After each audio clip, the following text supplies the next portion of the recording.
জি না স্যার। জি করছেন না? জি, আমি করেছিলাম। আচ্ছা, করছি ভাইয়া। যারা করেছেন খুবই ভালো। আপনারা যে কাজটা করবেন এটাকে প্রিন্ট দিয়ে রাখবেন আপনাদের কাছে। কারণ হচ্ছে গিয়ে শেখার জন্য এই জিনিসটা আপনাদের লাগবেই। ম্যান্ডেটরি ভাবে লাগবেই। এটা আসলে কোন প্রকার নেই। যেটা হচ্ছে ছাড় নেই যে আপনাকে আমি ছাড় দিতে পারবো যে আপনার এটা লাগবে না বা এই ধরনের বিষয়টার ক্ষেত্রে। ঠিক আছে? সো এবার আসেন আমরা যেটা করব আজকে সেটা হচ্ছে পুরো বিষয়টা শিখব। যে জিনিসটা কি, কিভাবে, কেন এবং কিভাবে ট্যাক্সেশনটা বেসিক্যালি কনসিডারেশন এ আনা হয়, কেন আনা হয়, কিভাবে আনা হয়, সেই বিষয়গুলি আমরা A to Z আজকে শিখব। সো আশা করি যে আপনি এনজয় করবেন। বাকিটা আল্লাহ পাকের ইচ্ছা। যেটা হচ্ছে যে আ বোঝার ক্ষমতা সবার আমাদের মানুষ হিসাবে বোঝার ক্ষমতা সবার এক রকমের না। একেকজনের একেক রকমের। তবুও আমি চেষ্টা করি যেটা হচ্ছে যে সবাইকে ইনশাআল্লাহ স্যাটিসফাইড করতে। সো আমরা আশা করি স্যার সবাই একসাথে শিখতে পারবো আশা করি। আচ্ছা ১ টা মিনিট একটু সময় দিবেন স্যার। আপনাদের খুব সম্ভবত এটা ব্যাকগ্রাউন্ডটা সবুজ হলে ভালো হবে। সবুজ। এটা কি দেখা যায় আপনাদের ব্যাকগ্রাউন্ডটা স্যার? দেখা যাচ্ছে না কিছু। আচ্ছা। স্যার স্ক্রিন এখনো শেয়ার হয়নি। ও স্ক্রিন শেয়ার হয় না। সরি। স্ক্রিন শেয়ার করে নিই আমি। যেহেতু আমাদের আসলে একদিনেই এটা শেষ করতে হয়। এইজন্য যেটা হচ্ছে যে একটু তাড়াহুড়া হয়তোবা লাগতে পারে। কিন্তু আমি যতটা চেষ্টা করি যেটা হচ্ছে কখনোই যেন তাড়াহুড়া মনে না হয় বা আপনাদেরকে তাড়াহুড়ার মধ্যে যাতে পড়তে না হয় সেই বিষয়টাই আমি সবসময় খেয়াল রাখি। সো আসেন এবার আমরা একটা বিষয় তাহলে একটু কষ্ট করে দেখা স্টার্ট করি। ১ম বিষয় যেটা স্ক্রিন দেখা যায় তাই না এখন? এই সবুজ করাতে কি দেখা যায় স্যার ব্যাকগ্রাউন্ডটা? Clear sir. দেখা যাচ্ছে। আচ্ছা, আচ্ছা দেখা ওকে। যায় কিন্তু আরেকটু জুম করলে ভালো হতো। আরেকটু জুম করব ভাইয়া যখন কাজ শুরু করব তখন ইনশাআল্লাহ অবশ্যই জুম করে দিব। আচ্ছা, ঠিক আছে।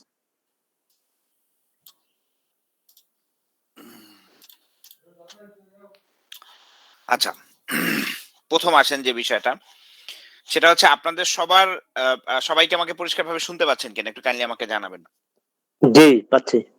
আচ্ছা যদি শুনতে পান তাহলে একটা জিনিস ১ম এই আপনাদেরকে সবাইকে বলি সেটা হচ্ছে স্যার ট্যাক্স এই স্যালারি ট্যাক্স ম্যানেজমেন্টের ক্ষেত্রে খুব ইম্পোর্টেন্ট একটা বিষয় হচ্ছে গিয়ে স্যার আপনি এতদিন যা কিছু জানতেন যে ইনকাম ট্যাক্স হিসাবে স্যালারি ইনকাম ট্যাক্স এর বিষয়ে শুধুমাত্র একটা জিনিস আজকে থেকে জানবেন সেটা হচ্ছে আমরা যত জায়গাতে ট্যাক্স দেই স্যালারি সংক্রান্ত বিষয়ে যত জায়গাতে আমরা ট্যাক্স দেই এটা শুধু মাথায় রাখবেন সকল জায়গাতেই যেটা হচ্ছে যে ট্যাক্স আমাদের স্যালারি ইনকাম ট্যাক্স 100% যা দিবে সবটাই ট্যাক্সেবল আমি আবার বলছি স্যালারি ইনকাম ট্যাক্স সবকিছু 100% ট্যাক্সেবল এটা মাথায় রাখবেন প্রথম কথা কি যে স্যালারি ইনকাম ট্যাক্স 100% ট্যাক্সেবল এই কথাটা মাথায় রাখবেন এরপরে দেখেন আমি একটা এক্সেপশন শিখিয়ে দিব ঠিক আছে এক্সেপশনটা কি স্যার এক্সেপশনটা হচ্ছে কি আপনি এটা সারা জীবন জানবেন যে আপনার এই যে কথাটা আমি আপনাকে বললাম যে আপনারা আজকে থেকে জানবেন যে ট্যাক্স যত ধরনের হয় আমি আবার বলছি ট্যাক্স যত ধরনের হয় স্যালারি ইনকাম ট্যাক্স এর মধ্যে সবসময় একটা কথা মাথায় রাখবেন যে স্যালারি ইনকাম ট্যাক্স স্যালারিতে আপনি যা যা পান সবকিছুই কি 100% ট্যাক্সেবল কিন্তু যেটা হচ্ছে শুধুমাত্র 10টা আইটেম ব্যতীত আমি আবার বলছি 10টা আইটেম ব্যতীত এই 10টা আইটেম কোন 10টা আইটেম ঠিক আছে আমরা একটু সেই জিনিসটা জাস্ট যেটা হচ্ছে যে জেনে নিব যে কোন 10টা আইটেমে বেসিক্যালি ট্যাক্সের প্রদানের ক্ষেত্রে 100% প্রদান করতে হয় না অর্থাৎ কিছু ভিন্নতা আছে এই ভিন্নতাটা আমরা একটু যেটা করব সেটা হচ্ছে যে আজকে আমরা বুঝে নিব সর্বপ্রথমে নেয়ার পরে তারপরে যেটা হচ্ছে যে আমরা বাকি কাজটুকু যেটা হচ্ছে যে ওয়ান বাই ওয়ান কি করব যে আমরা বুঝে নিব ঠিক আছে সো প্রথম বিষয়টাই আমরা যেটা জানলাম সেটা হচ্ছে যে আমাদের শ্রম আইন অনুযায়ী সরি আমাদের ইনকাম ট্যাক্স অর্ডিন্যান্স 1984 অনুযায়ী যেটা হয় যে স্যালারি ইনকাম ট্যাক্সের ক্ষেত্রে সবগুলো কম্পোনেন্টই 100% ট্যাক্সেবল শুধুমাত্র 10টার ক্ষেত্রে কি আছে ব্যতিক্রম আছে এবার আসেন আমি 10টার ক্ষেত্রে কি কি ব্যতিক্রম আছে সেই জিনিসটা একটু বোঝার চেষ্টা করি প্রথম যে বিষয়টা আপনি বোঝার চেষ্টা করবেন সেটা হচ্ছে যে 10টা আইটেম কি সেটা একটু জানি প্রথমে জানবেন যে হাউস রেন্ট এবং হাউস রেন্টের সঙ্গে যদি হাউস রেন্ট আপনাকে মালিক যদি হাউস রেন্টের ভাতাও দেয় প্লাস হচ্ছে তার পাশাপাশি যদি মালিক আপনাকে যেটা হচ্ছে যে বাড়ি ভাড়ার জন্য কিছু একটা আপনাকে বাড়ি ভাড়ার জন্য কিছু টাকা দিচ্ছে সেটা একটা বিষয় পাশাপাশি আপনাকে একটা ফ্ল্যাট বা একটা ডরমেটরিতে আপনাকে কি করছে, কম রেটে অথবা ফ্রি থাকতে দিচ্ছে। এই দুটো মিলে কি একটা, ঠিক আছে? আমি আবার বলছি দুটো মান মিলে একটা, মানে হচ্ছে কি আপনি মনে রাখবেন একটা, কিন্তু যেটা হচ্ছে এখানে দুটো জিনিস আছে, একটা হচ্ছে গিয়ে হাউস রেন্ট দেয়া, আর একটা হচ্ছে হাউস রেন্ট দেয়া প্লাস হচ্ছে গিয়ে রিডিউস রেটে অথবা ফ্রি আপনাকে একটা ফ্ল্যাট থাকতে দেয়া। তার মানে হচ্ছে এই 10টার মধ্যে দুটো শেষ অলরেডি, ঠিক আছে? এবার আসেন মেডিকেল। মেডিকেলের ক্ষেত্রে কি, মেডিকেলের ক্ষেত্রে বলা আছে মেডিকেল অ্যালাউন্স যদি আপনি দেন তাহলে সেক্ষেত্রে মেডিকেল অ্যালাউন্স প্লাস হচ্ছে গিয়ে তার সাথে আপনি মাথায় রাখবেন যেটা হচ্ছে যে আপনার যদি কোনো সার্জিক্যাল কস্ট, যেমন ধরেন heart, kidney, I, liver, cancer, এগুলির যদি কোনো ইয়ে দেয়, যেটা হচ্ছে কোনো অর্থ যদি দিয়ে থাকে মালিক, তাহলে সেক্ষেত্রে সেটা সেটা যেটা হবে সম্পূর্ণ ট্যাক্স ফ্রি, ঠিক আছে? এটায় কোনো ট্যাক্স দিতে হবে না। তার মানে এই গেল কয়টা, চারটা। মেডিকেল সংক্রান্ত দুটো, হাউস সংক্রান্ত দুটো, এবার ট্রান্সপোর্ট সংক্রান্ত দুটো। ট্রান্সপোর্ট সংক্রান্ত কি, ট্রান্সপোর্ট যদি আপনাকে অ্যালাউন্স দেয় তাহলে একটা, আরেকটা বিষয় হচ্ছে যে যদি আপনাকে একটা ফ্রি পার্সোনাল কার ইউজ করতে দেয়, ব্যক্তিগত গাড়ি ইউজ করতে দেয়, তাহলে হচ্ছে গিয়ে আরেকটা, ঠিক আছে? সো এর পরের বিষয়টা হচ্ছে গিয়ে যে লিভ ফেয়ার অ্যাসিস্ট্যান্স। এর পরের বিষয়টা কি, সেটা হচ্ছে যে লিভ ফেয়ার, জি, এর পরের বিষয়টা হচ্ছে প্রথমে জানলেন কোন বিষয়টা, সেটা হচ্ছে যে মেডিকেল, যেটা হচ্ছে হাউস রেন্ট, তারপরে জানলেন মেডিকেলের দুটো বিষয়, আর একটা হচ্ছে ট্রান্সপোর্টের দুটো বিষয়, তাহলে হচ্ছে গিয়ে 6টা বিষয় হলো। এরপরে আসে আর চারটা বিষয় কি, চারটা বিষয় হচ্ছে গিয়ে লিভ ফেয়ার অ্যাসিস্ট্যান্স একটা, তারপরে হচ্ছে গিয়ে আপনি যদি প্রভিডেন্ট ফান্ড থেকে, আমি আবার বলছি প্রভিডেন্ট ফান্ড থেকে যদি আপনি রিকগনাইজ প্রভিডেন্ট ফান্ড থেকে যদি আপনি কোনো প্রকার যেটা ইন্টারেস্ট পান, সেই ইন্টারেস্টের সুদের ক্ষেত্রে একটা হিসাব নিকাশ করতে হবে আপনাকে।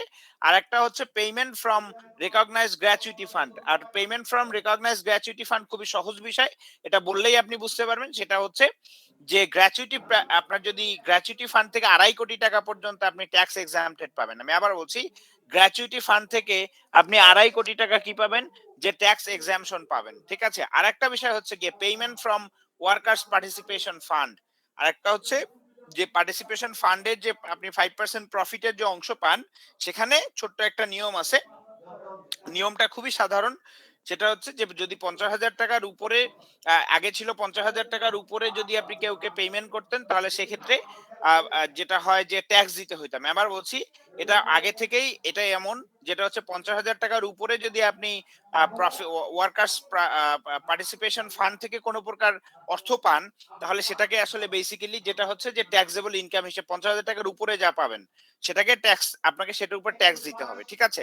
সো এই হচ্ছে গিয়ে যে দুটো বিষয়, যে আমরা টোটাল 10টা বিষয়, এখানে এখানে হচ্ছে 4টা, আর হচ্ছে কি এখানে হচ্ছে 6টা। এবার আসেন এই জিনিসগুলো আমরা একটা একটা পড়ি।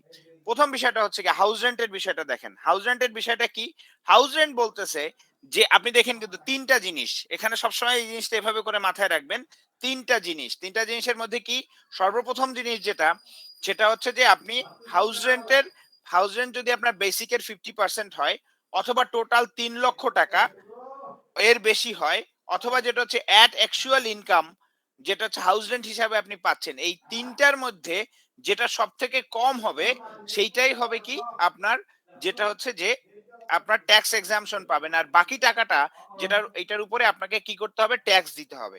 এবার আমি আপনাকে একটু দেখাই, একটা আমরা কেস স্টাডি সলভ করব। কেস স্টাডিটা হচ্ছে এই যে এখানে আমি একটু এটা একটু গ্রিন করে দেই, তাহলে আপনাদের একটু দেখতে সুবিধা হবে। একটু সময় দিবেন আমাকে। হ্যাঁ, এবার মনে হয় আপনাদের দেখতে সুবিধা হচ্ছে। প্রথম বিষয়টা দেখেন, আমি আপনাকে সর্বপ্রথম যে বিষয়টা বলবো সেটা হচ্ছে Nahar works for a company in Bangladesh and her monthly salary details is given below, ঠিক আছে? এখন প্রথম বিষয়টা হচ্ছে গিয়ে আমরা এই 10টা বিষয়, যে 10টা বিষয় নিয়ে কথা বলছি, সেই 10টা বিষয়ের ক্ষেত্রে কি আসে আমি একটু প্রথমে দেখাই। যেমন ধরেন এই ভদ্র মহিলা, ওনার নাম হচ্ছে নাহার ম্যাডাম, উনি যেটা করেন সেটা হচ্ছে একটা অর্গানাইজেশনে কাজ করেন, এবং প্রতি বছরে ভাইয়া, উনি যেটা কথা বলেন, ক্লিয়ারলি শুনতে পাচ্ছি না ভাইয়া। কারো কি এই সমস্যা ক্লিয়ারলি হচ্ছে শুনতে না পাচ্ছি না। একজনের হচ্ছে? দেখেন তো সবার কি না, সেম সমস্যা আমরা হচ্ছে? শুনতে পাচ্ছি, উনার মনে হয় নেটওয়ার্ক প্রবলেম হইতে পারে। ভাই এইটা একটু দেখেন প্লিজ। আমি শোনা ঠিকই যাচ্ছে। শুনতে পাচ্ছি। আচ্ছা, ঠিক আছে, ওকে, ডান হয়ে গেল, সমস্যার সমাধান। এবার আসেন প্রথম বিষয়টা হচ্ছে কি আপনাকে বলা হচ্ছে কি, দেখেন যে এই যে নাহার ম্যাডাম, ওনার আমি একটা স্যালারি কি দেখিয়েছি আপনাকে, উনি মান্থলি বাড়ি ভাড়া পায় কত, 28,000 টাকা মালিকের কাছ থেকে। আমি আবার বলছি উনি মান্থলি মালিকের কাছ থেকে বাড়ি ভাড়া পান হচ্ছে গিয়ে 28,000 টাকা, এবং এই যে 28,000 টাকা যেটা উনি মালিকের কাছ থেকে বা বাড়ি ভাড়া পান, এটা প্রতি মাসে, এটা যদি আমি বাৎসরিক করি অর্থাৎ এটাকে 12 দিয়ে ভাগ দেই, তাহলে এটা 3,36,000 আসে। তাহলে এবার আসেন, বিষয়টা হচ্ছে আমি জানলাম, প্রথম বিষয়টা হচ্ছে গিয়ে এখানে জানলাম যে নাহার ম্যাডামের বাড়ি ভাড়া হচ্ছে গিয়ে প্রতি মাসে যেটা হচ্ছে যে প্রতি মাসে আসে 28,000 টাকা করে, ঠিক আছে, একটা গেল। এটা যদি আপনি বাৎসরিক ইয়া করেন তাহলে হচ্ছে 3 লক্ষ। ভাই একটু জুম করেন, জুম। জুম করবো ভাইয়া, একটু সময় দেন।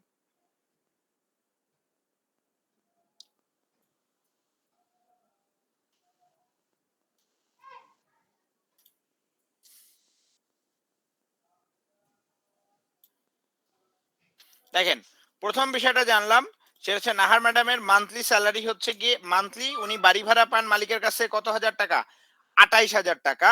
এবং তার সাথে এবং আরেকটা জিনিস কি, সেটা হচ্ছে যে এটা যদি আমি বাৎসরিক ভাবে ক্যালকুলেট করি তাহলে কত, যেটা হচ্ছে যে আপনার যেটা যেটা হচ্ছে 3,36,000 টাকা। আরেকটা বিষয় বলেছিল কি বাড়ি ভাড়ার ক্ষেত্রে, যে বেসিকের 50% অথবা 3 লক্ষ টাকা অথবা অ্যাট অ্যাকচুয়াল ইনকাম, এই তিনটার মধ্যে সব থেকে কম যেটা হবে সেটা কি পাবে উনি, ট্যাক্স এক্সাম্পশন পাবে। তো এবার আমি দেখি ওনার বেসিক স্যালারিটা, নাহার ম্যাডামের বেসিক স্যালারিটা কত দেয়া আছে আমাদের কেস স্টাডিতে। ওনার বেসিক স্যালারি প্রতি মাসে হচ্ছে 50,000 টাকা। ওনার যেটা হচ্ছে যে এক এক বছরে ওনার বেসিক স্যালারি আসে হচ্ছে 6 লক্ষ টাকা। তো আমি যদি 6 লক্ষ টাকার 50% করি তাহলে যেটা আসে কত আসে স্যার, 6 লক্ষ টাকার 50%? 3 3 লক্ষ। লাখ। 3 লক্ষ টাকা, তাই না? এইবার আসেন, আর বিষয়টা হচ্ছে আরেকটা 3 কথা লক্ষ। বলা ছিল যে 3 লক্ষ টাকা, তাহলে হচ্ছে গিয়ে 3 লক্ষ 3 লক্ষ, তার মানে দুটো একত্রিত হয়ে গেল, তাই না? তাহলে এখন দেখেন তো এই তিনটার মধ্যে সবচেয়ে ছোট কোনটা? 3 লক্ষ। 3 লক্ষ 3 টাকা। লক্ষ। তার মানে উনি ওনার অ্যাকচুয়াল ইনকাম কত? 3 লক্ষ 36,000। 3,36,000। তাহলে অ্যাকচুয়াল ইনকাম থেকে যদি আমি 3 লক্ষ টাকা উনি ট্যাক্স এক্সাম্পশন পান, তাহলে ওনার ট্যাক্সেবল ইনকাম কত হবে? 36,000। 36,000। 36,000। রাইট। তাহলে আমি এখানে কি করব, এটা যখন হিসাব করব তখন এই যে এইভাবে করে সুন্দর করে বেসিক স্যালারিতে লিখে ফেলতেছি। দেখেন হাউস রেন্টে যাই আমরা। হাউস রেন্ট হচ্ছে কি 3,36,000। ওকে, 3,36,000 থেকে এক্সাম্পশন পেয়েছে কত উনি?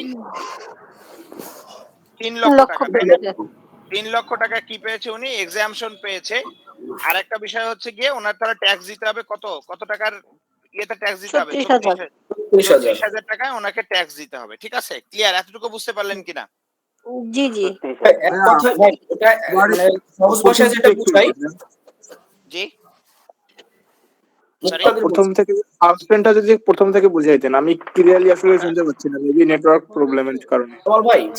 হ্যাঁ আচ্ছা, ভাই বলেন। সহজ কথায় যেটা বুঝাই, হাউস রেন্টের উপরে ট্যাক্স ততক্ষণ আসবে না যতক্ষণ হ্যাঁ। পর্যন্ত 3 লাখ টাকা ক্রস না করবে। 3 লাখ টাকা না ক্রস ভাইয়া, করলেই তখন ইস্যু ট্যাক্স আছে। আসবে।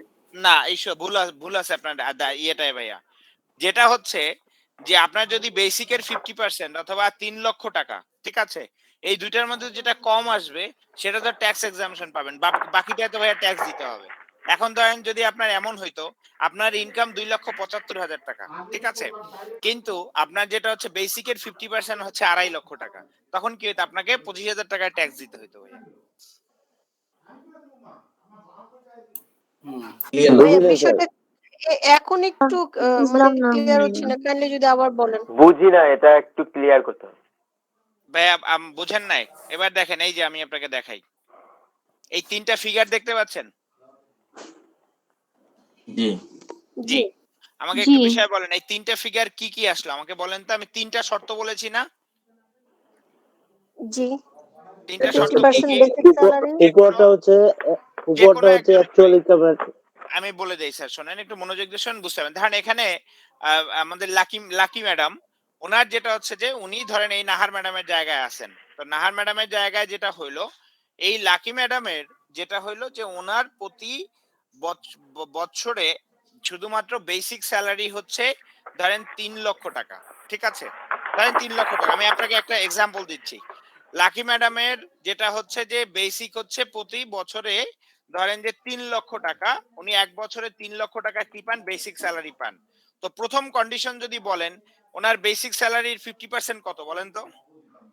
1.5 লাখ। 1,50,000 1,50,000 1,50,000 তাহলে ধরলাম আমরা কি করছি এখানে 1,50,000 টাকা ওনার টাকা কি করলাম ট্যাক্সেবল দেখালাম, ঠিক আছে একটা। দুই নাম্বার বিষয় হচ্ছে গিয়ে 2 নাম্বারটা তো ফিক্সড 3 লক্ষ টাকা, হুম ঠিক আছে, এটা তো আর চেঞ্জ হবে হুম না, এটা আমি 3 লক্ষ টাকা দিলাম। আর যেটা হচ্ছে ধরেন নাহার ম্যাডামকে কোম্পানি থেকে প্রতি মাসে যেটা হচ্ছে যে কার কাছ থেকে খচখচ শব্দ আসতেছে স্যার, একটু মিউট করে দেন।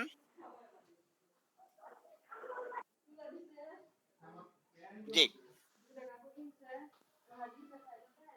দেখেন এরপরে যেটা হচ্ছে যে ধরেন নাহার ম্যাডামের প্রতি মাসের যেটা হচ্ছে যে ওনাকে কোম্পানি থেকে 15,000 টাকা করে কি করে যে ওনাকে হাউস রেন্ট দেয়, তাহলে 15,000 টাকা করে যদি প্রতি মাসে পায় তাহলে উনি এক বছরে কত পায় হাউস রেন্ট, 1.5 কত লক্ষ পায় না আরো বেশি। 1,80,000 তো sir equal to then sir 1,80,000 equal to then sir হ্যাঁ কত আসে 180 1,80,000 1,80,000 আসে তাই না, তাহলে ধরেন 1,80,000 টাকা। দেখেন তো এবার যেটা হচ্ছে যে এই তিনটার মধ্যে সব থেকে কম কোনটা, 1,50,000 1,50,000 টাকা। নাহার ম্যাডামের ইনকাম কত, 3 লাখ 1,80,000 1,80,000 টাকা, তাহলে উনি ট্যাক্স এক্সাম্পশন কত পাবে 1,50,000 1,50,000 টাকা। তো এখন ওনাকে ট্যাক্স দিতে হবে কত টাকায়, 30,000 টাকা ট্যাক্স দিতে হবে 30,000 টাকায় ওনাকে ট্যাক্স দিতে হবে। ক্লিয়ার বিষয়টা বুঝতে পেরেছেন? জি ভাইয়া আমি সম্ভবত এখনো ক্লিয়ার না। এখন আমি আর কিভাবে বুঝাইতে পারি বলেন? আমি সম্ভবত মানে ফার্স্ট থেকে যদি আরেকবার জাস্ট রিভাইজ করেন। আচ্ছা আমি রিভাইজ করলাম। প্রথম বিষয়টা হচ্ছে গিয়ে যে আপনি যেটা হচ্ছে যে স্যালারির বেসিক আপনার স্যালারি হচ্ছে 3 লক্ষ টাকা একটা বছরে, ধরেন আমি 3 লাখ না ধরলাম, আপনার যেটা হচ্ছে যে টোটাল একটা 3 লাখ বছরে, দিয়ে ধরেন ভাইয়া তাহলে হয়তো আচ্ছা ক্লিয়ারলি বুঝবো ওকে যেহেতু ওকে জি ঠিক আছে 3 লাখ টাকা আপনি কি পান এক বছরে হচ্ছে গিয়ে আপনি অর্গানাইজেশনের কাছ বেসিক থেকে স্যালারি এক বছরে আপনি বেসিক স্যালারি পান 3 লক্ষ টাকা। তারপরে 2 নাম্বার জি বিষয় হচ্ছে গিয়ে আপনি একটা বছরে যেটা হচ্ছে যে আপনাকে বলা হচ্ছে দ্বিতীয় শর্ত হচ্ছে গিয়ে, প্রথম শর্ত হচ্ছে গিয়ে আপনি যেটা বেসিক স্যালারি পাবেন তার 50% এক নাম্বার। 2 নাম্বার বিষয় হচ্ছে গিয়ে 3 লক্ষ টাকা অথবা আপনি অ্যাটেকচুয়াল কত টাকা ইনকাম করেন, ঠিক আছে, এই তিনটার মধ্যে সব থেকে কম যে ফিগারটা হবে সেই ফিগারটার উপরে আপনাকে ট্যাক্স দিতে হবে না। তো আপনার ইনকাম হচ্ছে এক বছরে বাড়ি ভাড়া থেকে 1,80,000 টাকা, ঠিক আছে। তো এখন দেখেন তো এই তিনটা ফিগারের মধ্যে সব থেকে কম কোনটা, 50% যেটা আমার যেটা 3 লাখের হ্যাঁ 1,50,000 হ্যাঁ তাহলে আপনার জি অ্যাকচুয়াল জি ইনকাম কত 1,80,000 টাকা। 1,80,000 হ্যাঁ 1,80,000 থেকে যদি 1,50,000 টাকা বাদ দেয় তাহলে কত টাকা থাকে, তাহলে 30,000 30,000 টাকা। এই 30,000 টাকায় আপনাকে ট্যাক্স দিতে হবে। বিষয়টা বুঝতে পেরেছেন?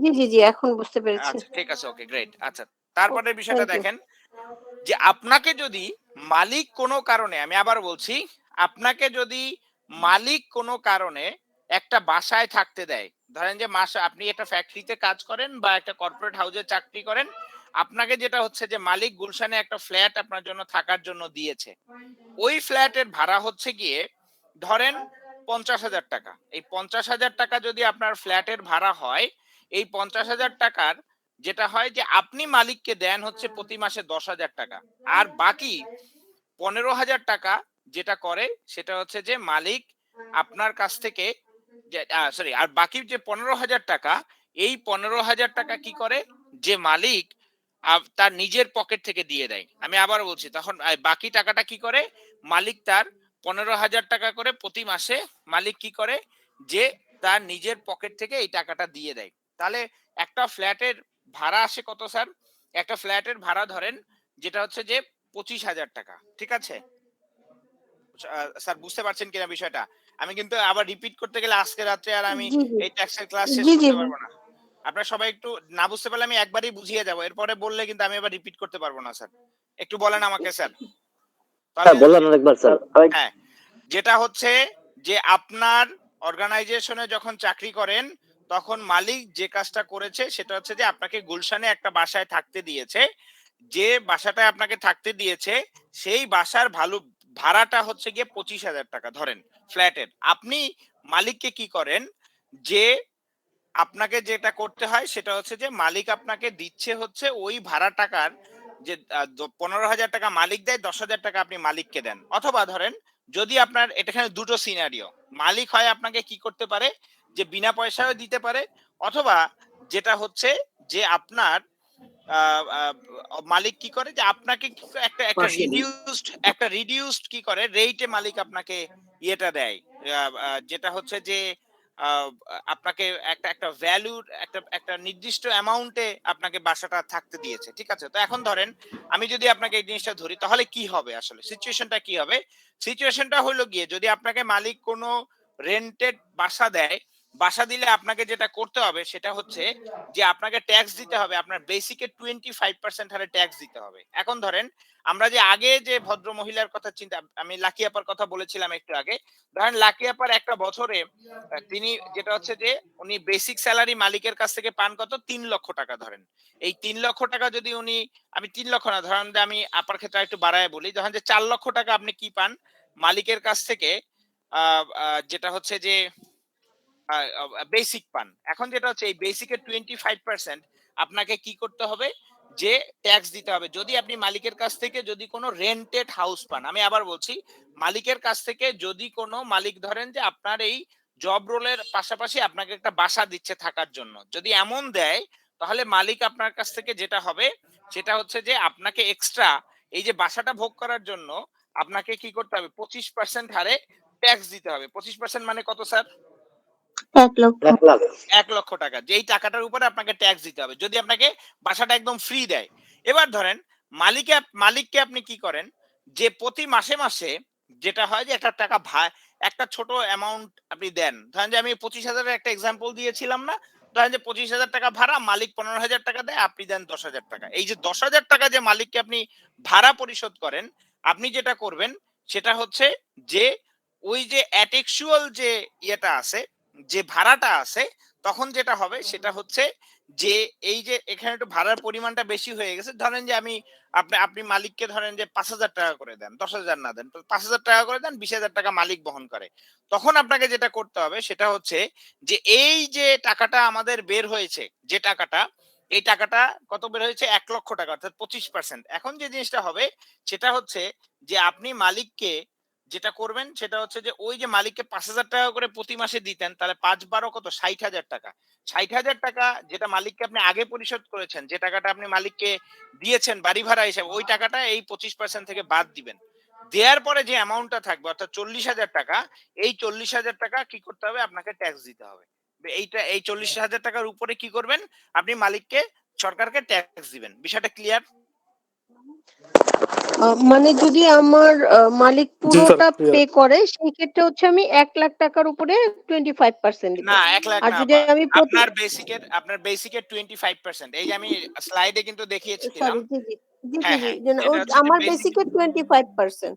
জি আর হচ্ছে যদি আমি প্রতি মাসে 5,000 করে দিই তাহলে 1 লাখ থেকে যেটা রিডিউস হবে বাদ বাকিটা জি ওই 25%। 25% থেকে যে টাকাটা আমি দিব সেই অ্যামাউন্টটা বাদ দিয়ে তারপর বাকি টাকার উপরে আমি ট্যাক্স দিব। আচ্ছা ক্লিয়ার? তমল ভাই, আমার একটু জানার ছিল বলেন যে ভাইয়া। উম, আপনি বলতেছেন মালিকের, আমি আমি কোনো কিছু কন্ট্রিবিউট করি না, সেই ক্ষেত্রে আমি যেহেতু কোনো কিছু কন্ট্রিবিউট করি না, সেই ক্ষেত্রে আমার যে বেসিক সেটা 25% আমার ট্যাক্সেবল হবে, রাইট? রাইট ভাইয়া, আচ্ছা, রাইট। এখন আমার কোশ্চেনটা হচ্ছে, যে বাসায় আমি থাকি এবং সেটাতে যদি আমি কোনো কন্ট্রিবিউট না করি, দেখা যাচ্ছে ওই বাসার যে ভাড়াটা, সেই ভাড়াটা মালিক পুরোটাই বেয়ার করতেছে, এবং সেই ক্ষেত্রে দেখা যাচ্ছে ওই বাসার ভাড়া হচ্ছে 25,000 টাকা বা 15,000 টাকা। হুম, এখন ওকে। তাহলে আমার দেখা যাবে কি আমার বেসিকের চাইতে তো ওইটা কম হয়ে যাচ্ছে তাহলে। ও হয়ে গেল কোনো সমস্যা নাই ভাইয়া। যেটা হচ্ছে যে আপনি যদি থাকেন, যদি কম ভ্যালুর বাসায় থাকেন, তারপরে আপনাকে এই অ্যামাউন্টের ট্যাক্সটা দিতে হবে, কারণ ট্যাক্সের ক্ষেত্রে কি বেশ। দেখেন এখানে বলেই দেয়া আছে, আপনার যেটা হচ্ছে যে 25,000 টাকা যখন হবে তখন কিন্তু আপনার বেসিকের উপর এটা ক্যালকুলেটেড হচ্ছে। ধরেন যে এই ম্যাডামের যদি বেসিক হইতো 2 লক্ষ টাকা, তখন কত টাকা আসছে দেখেন তো? 2 লক্ষ টাকা হইলে এটার 25% কত আসে ভাইয়া দেখেন তো? 50,000। 50,000 টাকা আসে, তখন কিন্তু ভাইয়া আপনার এই অ্যামাউন্টও কিন্তু কমে যাইতো ভাইয়া। বুঝতে পেরেছেন বিষয়টা ক্লিয়ার কিনা? ভাইয়া প্রশ্ন করেছেন, বুঝতে হ্যাঁ পেরেছেন কি? বলেন, হ্যাঁ ক্লিয়ার, কিন্তু একটু Clear. কনফিউশনটা রয়ে যায় এই জন্য যে বলেন। সে ফর যে আমি আমার নর্মালি আমি মালিকের দেওয়া বাসায় থাকতেছি, মালিক হ্যাঁ। সেটা ভাড়া দিচ্ছে, মালিক সেটা ভাড়া 5,000 টাকাই দিচ্ছে মনে করেন, ওকে। কিন্তু আমি যখন কিন্তু আমি যেহেতু আমি এখানে কোনো কন্ট্রিবিউট করতেছি না, তাহলে আমার কি করতেছে, আমার বেসিক যতই হোক ওইটার উপরে আমাকে 25% ধরে আমাকে রাইট, ট্যাক্স দিতে হচ্ছে। রাইট ভাইয়া, রাইট।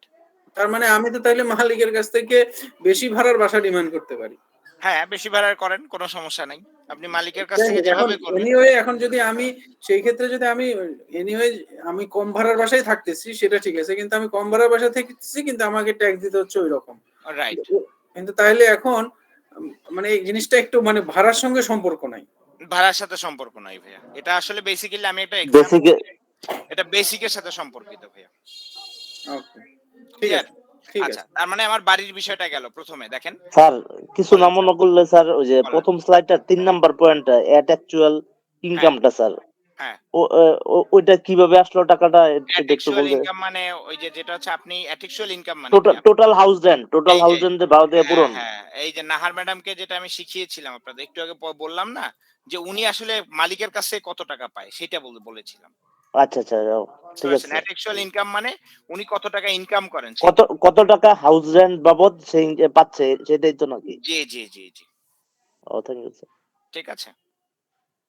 এবার আসেন বিষয়টা হচ্ছে এবার দেখেন হাউস রেন্ট গেল, হাউসের পরে যেটা আসতেছে সেটা হচ্ছে যে মেডিকেল অ্যালাউন্সটা যে বিষয়টা সেটা হচ্ছে যে সবসময় মনে রাখবেন আপনার বেসিকের 10% অথবা 1,20,000 টাকা কি পাবে, ট্যাক্স এক্সাম্পশন পাবেন। কিন্তু আপনার এমপ্লয়িটা যদি হ্যান্ডিক্যাপ হয়, হ্যান্ডিক্যাপ মানে হচ্ছে সে যদি দুস্থ হয়, দুস্থ বলতে আমরা যদি প্রতিবন্ধী বলি, শব্দটা শুনতে খুবই ইয়া লাগে, অফেন্সিভ লাগে, এই জন্য এই যদি প্রতিবন্ধী হয় তাহলে সেক্ষেত্রে তার জন্য এই যে আপনার মেডিকেল থেকে যে ইনকামটা হবে সেই ইনকামটা আসলে বেসিক্যালি তখন পরিমাণটা হয়ে যাবে হচ্ছে আপনার এই যে আপনারা যেটা বলছেন যে 1,20,000 টাকা না, তখন যেটা হয়ে যাবে সেটা হচ্ছে যে 10 লক্ষ টাকা হয়ে যাবে তার জন্য ট্যাক্স এক্সাম্পশনের ক্ষেত্রে। আর যদি মেডিকেলের ক্ষেত্রে এমন হয় যেটা হচ্ছে যে আপনি একদম সুস্থ মানুষ, তাহলে আপনার বেসিকের 10% অথবা 1,20,000 টাকা এই দুটোর মধ্যে এবং অ্যাটেক্সুয়াল যে ইনকাম এই দুটোর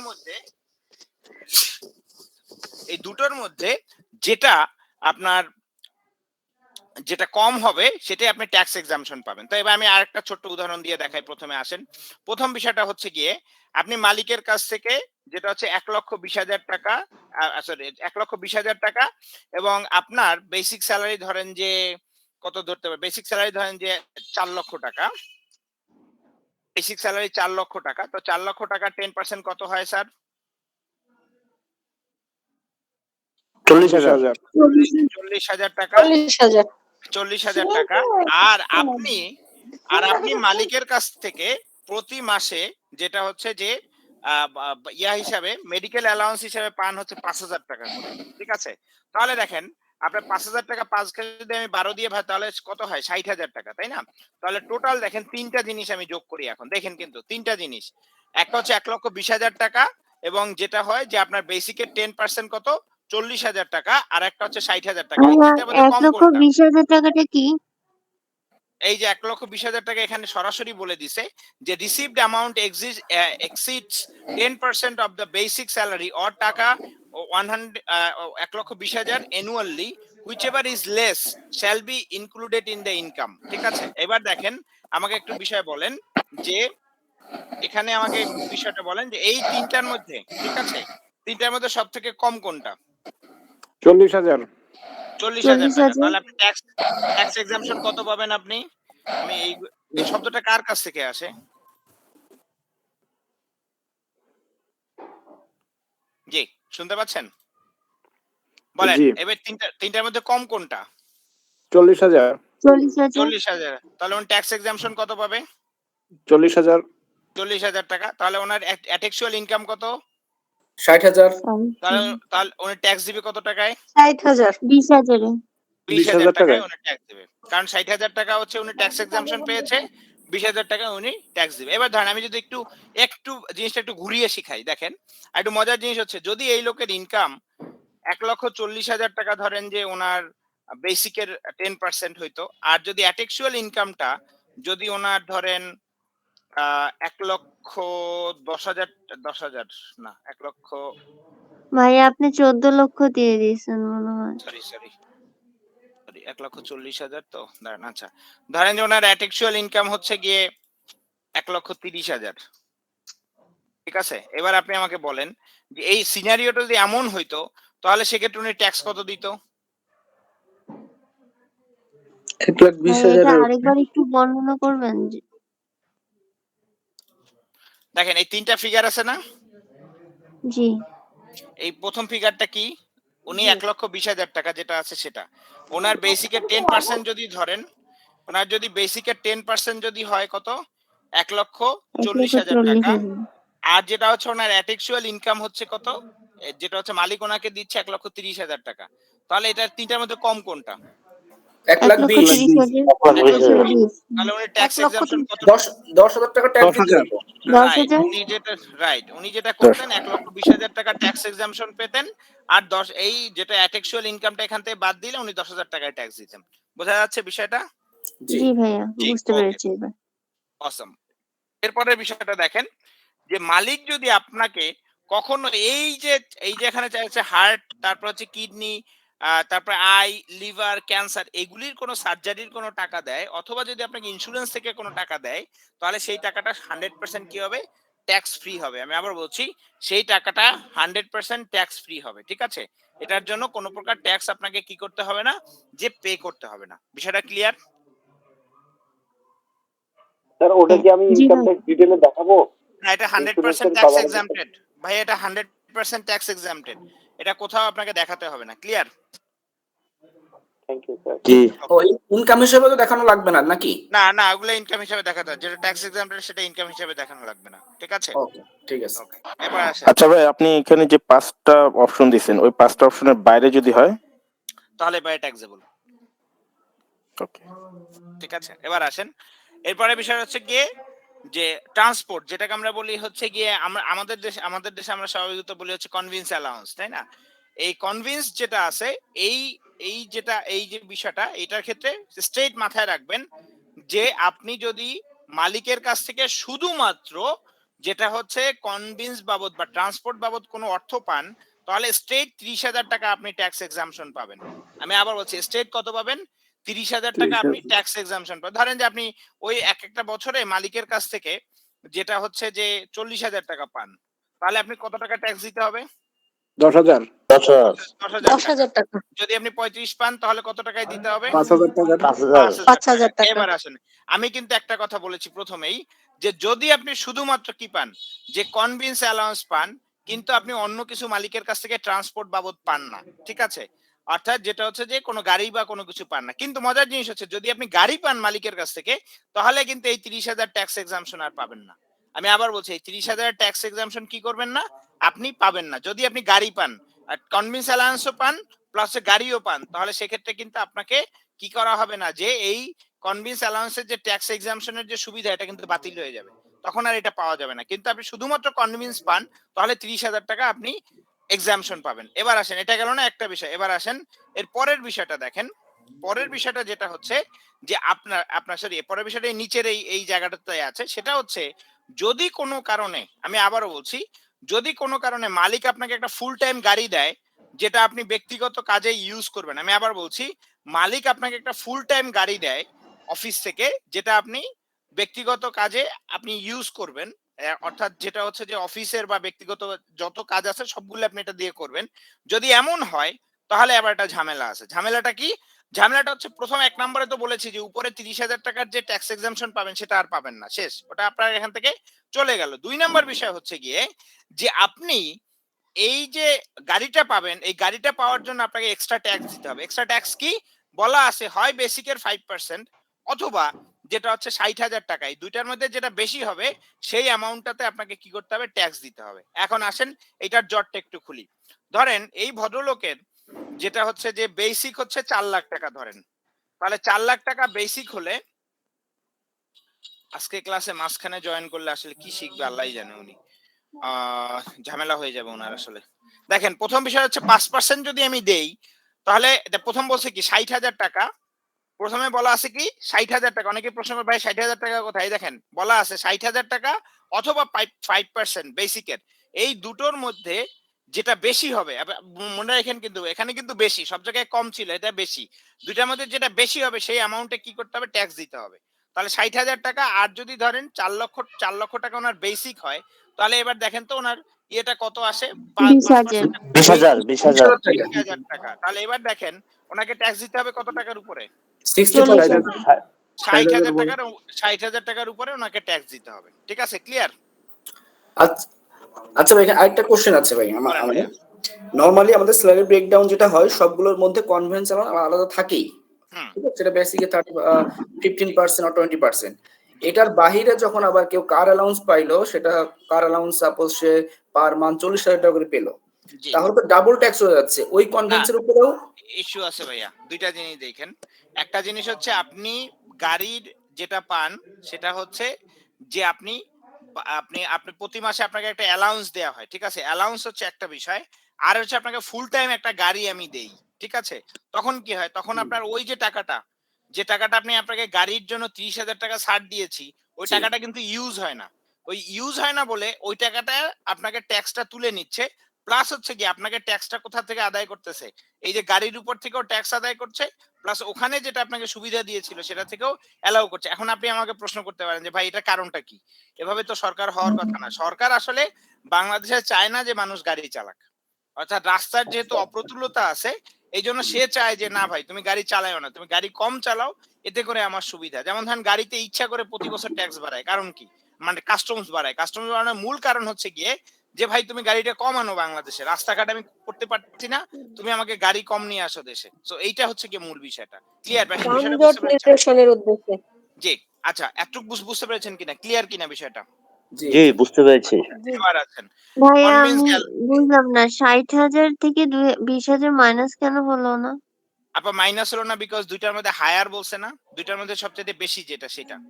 বলাই আছে সেটার যেটা উপর বেশি এবং যদি কম হয় সেক্ষেত্রে সর্বোচ্চ 60,000। বুঝতে পারছেন? আর যেটা বলতো সব থেকে কম যেটা, হ্যাঁ, কম হলে কি হইতো যে আপনার অ্যাটেকচুয়াল ইনকাম থেকে কমটা বাদ যেত। আর এটা তো কম না, এটা হচ্ছে বেশি। এই জন্য আপনার কমটা তো আর বাদ দিতে পারবেন না আপনি এখান থেকে। ক্লিয়ার? হাউস রেন্ট আর বুঝতে মেডিকেলের পারছি। বিষয় থেকে যেটা কম সেটার উপরে ট্যাক্স হইতো, আর এখানে হ্যাঁ, শুধুমাত্র ট্রান্সপোর্টে যেটা বেশি সেটার উপরে ট্যাক্স হবে। এটা ট্যাক্স হবে। Right, right. এইটা বুঝে ফেলছেন আপনি বিষয়টা। বুঝতে পেরেছেন বিষয়টা আপা? জি ভাইয়া। জি, ওকে। এবার আসেন যেটা হচ্ছে যে কনভিন্স গেল। এবার আসেন এলএফএ। এলএফএ তে কি বলেছি স্যার? প্রতি 2 বছরে একবার ছাড়। যদি বাংলাদেশের বাহিরে টাকাটা আপনি আচ্ছা ভাই, বাংলাদেশের আমার একটু আগেরটাতে কোশ্চেন ছিল, সেটা বলেন হচ্ছে ভাই যে প্লিজ। যদি কেউ কার মেইনটেনেন্স এর জন্য যদি যারা অ্যালাউন্সটা নেয় সেক্ষেত্রে। হ্যাঁ, সেক্ষেত্রেও ভাইয়া যেটা হচ্ছে যে কার মেইনটেনেন্স হলে ফুল ট্যাক্সেবল এটা। অনেক সময় ড্রাইভার দেয় না ভাইয়া? ড্রাইভার হুম হুম দিলেও হুম। এটা ফুল ট্যাক্সেবল। তা ওই আচ্ছা ড্রাইভারের যে স্যালারিটা ওইটা আপনার এখানে ফুল ট্যাক্সেবল হয়ে যাবে তখন। ঠিক আছে? আচ্ছা, ঠিক বুঝতে আছে। পেরেছেন? জি, ওকে। ওটা ফুল ট্যাক্সেবল, ওখানে কোনো ফুল এক্সাম্পশন থাকবে ট্যাক্সেবল। না। ওখানে কোনো এক্সাম্পশন নাই। ফুল ট্যাক্সেবল ওকে। 100%। আদার্সে ফেলে ফুল ট্যাক্স দিতে হবে। ড্রাইভারের এই ফুল দেখেন এটা, স্যালারি ট্যাক্সেবল। হ্যাঁ, ট্যাক্সেবল। এই কথাগুলি কোথায় বলা আছে? এই কথাগুলি সবসময় যেটা হচ্ছে যে ইনকাম ট্যাক্স রুলসটা কাছে রাখবেন। একটা প্রতি বছর একটা বই বের হয় যে আপনি দেখবেন যে ইনকাম ট্যাক্সের উপরে সংশোধনী আকারে প্রতি বছরই এটা সংশোধন হয়। যেহেতু ফিনান্স অ্যাক্ট প্রতি বছর সংশোধন হয়। এইজন্য আমি আপনাকে দেখাই, একটা মিনিট সময় দেন। Income tax rules. এই যে দেখেন, ইনকাম ট্যাক্স রুলস এর সবসময় মনে রাখবেন 33 থেকে 33 এর যে পর্যন্ত, আমি আবার বলছি 33 থেকে 33 এর যে পর্যন্ত যা আছে সবই স্যালারি সংক্রান্ত, এর বাহিরে আর কিছু নাই। বুঝতে পেরেছেন? তো এই জন্য সবসময় এই জিনিসগুলি মাথায় রাখবেন যে 33 থেকে 33 এর যে পর্যন্ত। এক ভাইয়া বললেন না যে আমাকে মেইনটেনেন্স এর জন্য যদি টাকা দেয়, ঠিক আছে, মেইনটেনেন্স এর জন্য টাকা দেয়, ড্রাইভারের বেতন দেয়, এগুলি সম্পূর্ণ ট্যাক্সেবল। কারণ কি দেখছেন? এই দেখেন আদার্স অর্থাৎ 33 এর এ থেকে যে আই পর্যন্ত যদি এগুলির মধ্যে আপনি যে বিষয়গুলি বলছেন সেগুলি নেই, এর বাহিরে যা থাকবে সব 100% ট্যাক্সেবল। এই জন্য দেখেন মজার জিনিস হচ্ছে ট্যাক্সটা শেখা আপনার জন্য ইজি হয়ে যাবে যদি এই 10টা আইটেম আপনি ভালো করে মনে রাখতে পারেন। তাহলে এরপরে আমি জানেন যে সবকিছুই ট্যাক্সেবল। অর্থাৎ এই 10টার ক্ষেত্রেই শুধুমাত্র কিছু ভিন্নতা আছে, এছাড়া বাকি সবগুলো 100% ট্যাক্সেবল। বুঝতে পেরেছেন? এইটা কিন্তু খুব ইন্টারেস্টিং বিষয়। এবং দেখেন আমি আপনাকে যদি কয়েকটা আইটেম দেখাই স্যালারির। প্রথম বিষয় হচ্ছে বেসিক স্যালারি 100% ট্যাক্সেবল।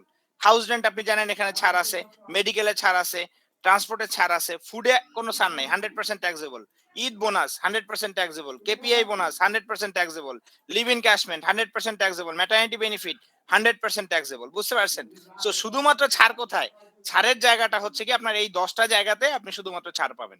এটাই খুব মজার এবং ইন্টারেস্টিং বিষয়। ট্যাক্সটা জাস্ট উল্টা দিক থেকে শিখলেই যে হয়ে কোনো গেল। প্রকার বেনিফিটই হচ্ছে ট্যাক্সেবল। ট্যাক্সেবল শুধুমাত্র এই 10টার ক্ষেত্রে শুধু ভিন্নতা আছে, আর বাকি সব 100% ট্যাক্সেবল। আপনি চোখ বন্ধ করে বলতে পারবেন এখন যে এই 10টা শিখে ফেললে তারপর আপনার কাছে ও এটা ট্যাক্সেবল, ওকে ট্যাক্সেবল, ওকে ট্যাক্সেবল না, কোনটা ট্যাক্সেবল কোনটা ট্যাক্সেবল না আপনি এখনই বলে দিতে পারবেন। বুঝতে পেরেছেন? এই শুধু 10টা আইটেম মাথায় রাখলেই হয়, আর কিছু না। ক্লিয়ার?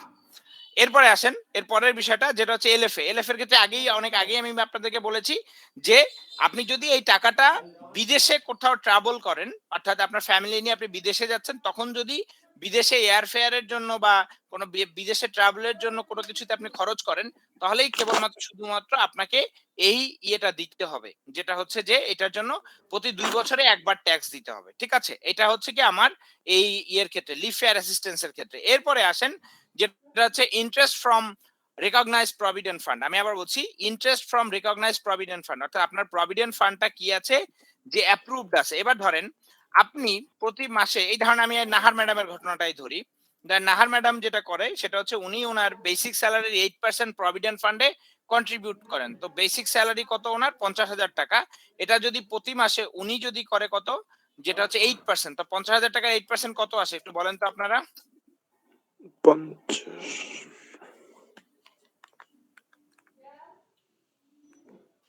কত আসে স্যার?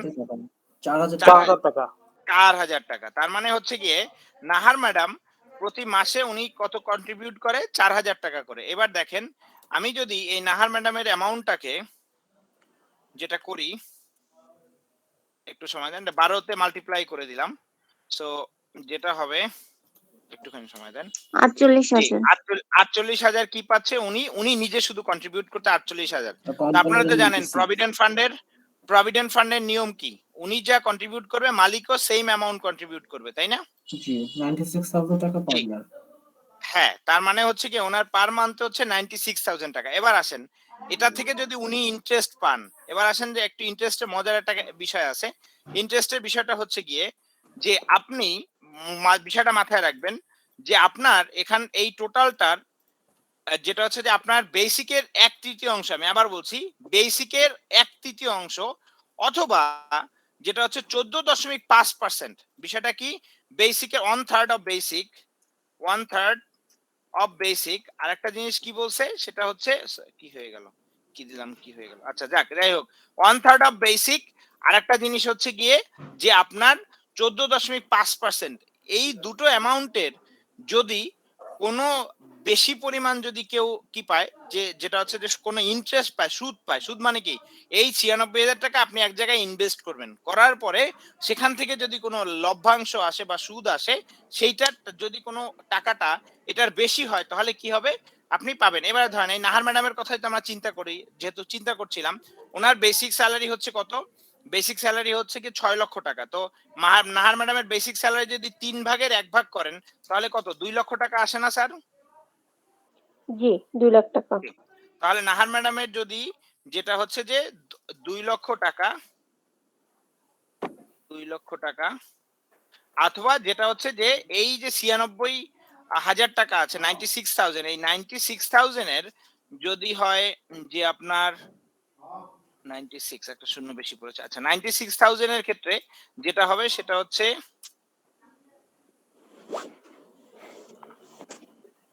96 এর হচ্ছে 14.5%।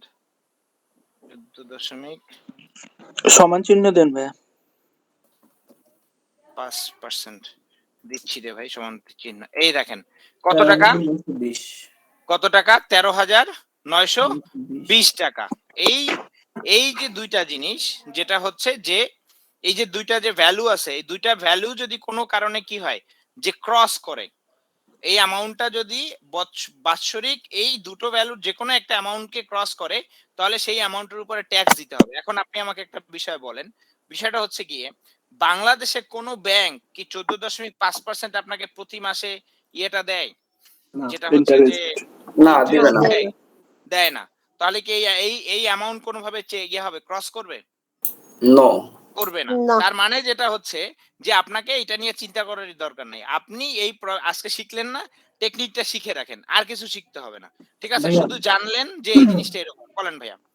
আমার একটা প্রশ্ন ছিল যে কদিন আগে আমার একটা ড্রাইভারের ফাইন্যান্স সেটেলমেন্ট হয়েছে। জি। ওই ড্রাইভার আমাকে জিজ্ঞেস করতেছে যে স্যার ব্যাংকের একটা তো 10% এর একটা হিসাব আছে, ওইটা কি আমার ফাইন্যান্স সেটেলমেন্টে দেওয়া হয়েছিল কিনা, এই জি। প্রশ্নটা আমাকে সে করছিল। জি। তো এখন আমার উত্তরটা কি হবে তাহলে? 10% কি আপনার ওই finance- আপনার যেটা হচ্ছে যে এখন আপনি বলেন যে আপনি একটু চেক করে দেখেন যে আপনার প্রভিডেন্ট ফান্ডের যে ট্রাস্ট আছে সেই ট্রাস্টের সঙ্গে একটু ক্রস চেক করেন যে ভাই তুমি ওর টাকাটা দিয়েছিলা কিনা। যদি দেয় তাহলে সেক্ষেত্রে আপনি বলবেন যে দিয়ে দেওয়া হয়েছে, আর যদি না দেয় তাহলে সেক্ষেত্রে যেটা হচ্ছে বলবেন যে দেয়া হয়নি। এই হচ্ছে বিষয় স্যার। আচ্ছা, ঠিক আছে। কারণ ওইটা আপনাকে ক্রস চেক করা ছাড়া আপনি জানতে পারবেন না। জি। তার মানে হচ্ছে এই ইন্টারেস্টের যে উপরে যে ট্যাক্স দেওয়ার কথা সেটা আর আপনাকে চিন্তা করতে হবে না। কারণ বাংলাদেশের কোনো ব্যাংকই কি করে না যে এই 14.5% হারে ইন্টারেস্ট দেয় না। ঠিক আছে? ক্লিয়ার? বুঝতে পেরেছেন? আমি ক্লিয়ার না এবারে, হ্যাঁ? আমি ক্লিয়ার হইতে পারিনি ভাইয়া। বলেন ভাইয়া কোন জায়গা থেকে কোন জায়গাটা বোঝেন নাই আমাকে সেটা একটু বলেন। এটা আমি পুরোটাই বুঝিনি। পুরোটাই বোঝেন নাই। এখন ধরেন আপনি প্রভিডেন্ট ফান্ডে টাকা জমা রাখেন না? জি রাখেন? জি জি। রাখলে আপনার এবং মালিকের দুটো অংশের যে টাকা, এই টাকাটা যোগ করে যে অ্যামাউন্টটা আসবে সেই অ্যামাউন্টটা আপনি ব্যাংকে ইনভেস্ট করেন না? হ্যাঁ করেন। তাহলে ব্যাংকে ইনভেস্ট করলে ব্যাংক কি করে আপনাদের একটা সুদ দেয় না? জি এই সুদটা কত পার্সেন্ট দেয়? ধরেন 10%। জি। 5-6%। ধরেন যে 10%, আমি ধরলাম যে ওনার ক্ষেত্রে 10% দেয়। তো এখন ধরেন 10% আপনি পান। ঠিক আছে? বা যে ভাইয়া বুঝতে পারেননি, আপনি শুনতেছেন কিনা আমার কথা ভাইয়া? হ্যাঁ শুনতেছি ভাইয়া। 10% ধরেন আপনি পান। ঠিক আছে? এখন আমাদের এই ইয়ের ক্ষেত্রে যেটা হচ্ছে যে ট্যাক্সের ক্ষেত্রে বলে দিচ্ছে যে তোমার বেসিকের 1/3, আমি আবার বলছি বেসিকের কত? 1/3 1/3 1/3 অথবা যেটা হচ্ছে তোমার যে 14.5%, অর্থাৎ তুমি যে দুইটা অ্যামাউন্ট যোগ করলা, যোগ করে যে অ্যামাউন্টটা জমা রাখবা সেই অ্যামাউন্টের যদি 14.5% এর অতিরিক্ত যদি কোনো অ্যামাউন্ট তুমি ইয়া হিসাবে আর্ন করো, যেটা হচ্ছে যে সুদ হিসাবে আর্ন করো এই প্রভিডেন্ট ফান্ডের টাকা ইনভেস্ট করার ফলে, ওই টাকার উপরে তোমাকে ট্যাক্স দিতে হবে। ধরেন যে আপনি কি করলেন এই বছর সামহাউ আপনি 14,000 টাকা কি করলেন যে ইন্টারেস্ট পেয়ে গেলেন 14,000 টাকা। তাহলে দেখেন তো এই দুটো অ্যামাউন্টের থেকে বেশি কয় টাকা ইনকাম করছেন আপনি? 80 টাকা, তাই না? 13,920 টাকা থেকে 14,000। হ্যাঁ, 80 80 টাকা। টাকা। 80 টাকা। শুধু এই 80 টাকার উপরে তাহলে আপনাকে কি করতে হতো? ট্যাক্স দিতে হইতো। ক্লিয়ার? বিষয়টা বুঝতে পেরেছেন এবার? জি জি এবার ক্লিয়ার। মজা না? খুবই মজার একটা বিষয়। কিন্তু মজার জিনিস হচ্ছে আপনাকে মান্থলি কেউই আপনাকে এই 13,920 টাকা কেউ ইন্টারেস্ট দিবে না আপনাকে। বাংলাদেশে নাই। তাহলে যেহেতু নাই অতএব আপনার কোনো মাথা ব্যথারও কোনো কারণ নেই। যেহেতু নাই সেহেতু এটার উপরে কোনো ট্যাক্স নেই। কোনো ট্যাক্স নেই। তার মানে আপনি শুধু হিসাবটা জানার জন্য আপনি জানলেন যে আপনাকে আমি হিসাবটা জানালাম, আপনি শিখলেন, শিখে রাখেন। কারণ আপনাকে অনেক সময় ইন্টারভিউতে যে কেউ হুটহাট ধরে বসতে পারে এই জিনিসটা। বুঝতে পারছেন? যে আপনাকে যে কেউ হুটহাট জিনিসটা ধরে বসতে পারে যে ভাই এটা একটু বলেন তো এটা কেন বা কিভাবে এটা একটু আমাকে বুঝাইয়া বলেন। তখন আপনি কি করবেন? সুন্দর করে তাকে বুঝিয়ে বলে দিবেন যে স্যার এইটা হচ্ছে এই জিনিসটা এবং এটা এইভাবে করে স্যার করতে হয়। বুঝতে পেরেছেন বিষয়টা? ক্লিয়ার? কারণ যদি আপনি পেরোলে, আমি একটা জিনিস বলি, কিছুদিন আগে আমার একটা স্টুডেন্ট আমার সঙ্গে আমার এখানে ইয়া করছে, যেটা হচ্ছে যে ট্রেনিং করেছে। এটা আমার ক্রেডিট না, একদমই আদৌ আমার ক্রেডিট না, আমি জাস্ট আপনাদের সঙ্গে শেয়ার করতেছি। ছেলেটা একটা জায়গায় পেরোলে চাকরি করতো। তো ওকে কিছুদিন আগে ডেকেছে হচ্ছে গিয়া বাংলাদেশের একটা ওই যে লুব্রিকেন্ট কোম্পানি থেকে।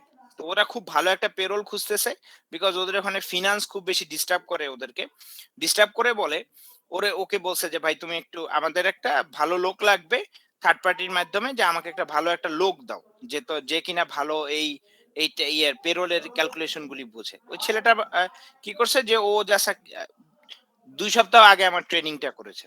করার পরে ও আমাকে একদিন ফোন করছে, বলছে স্যার আমি তো আগে স্যালারি পেতাম স্যার মাত্র 28,000 টাকা, এখন স্যার 75,000 টাকা বেতনে এক জায়গায় জয়েন করতেছি। আমি বললাম কোথায়? তারপর সে নামটা বললো। বলার পরে আমি বললাম কারণটা কি, আপনি আমাকে ফোন দিলেন কেন? পরে বলছে স্যার যেটা হয় যে ওরা আমাকে যতগুলি প্রশ্ন করেছে আমি একদম ওদের হিসাব করে পর্যন্ত বুঝিয়ে দিয়েছি, বিকজ হচ্ছে ওরা ট্যাক্সের বিষয়ে প্রচুর প্রশ্ন করেছে। এই ওরা নাকি ট্যাক্স নিয়ে সবচেয়ে বেশি প্রবলেমে পড়তেছে। তো ট্যাক্সটা যেহেতু স্যার আপনারা দেওয়ার পরে আমি অনেকবার প্র্যাকটিস করেছি, এবং স্যার ওরা যখনই আমি বুঝতে পেরেছি যে ওদের ইন্টেনশন হচ্ছে একজন ভালো লোক খুঁজে পাওয়া, তখন স্যার আমি একটু সুন্দর করে আমার স্যালারিটা এভাবে করে ইয়ে করে নিয়েছি।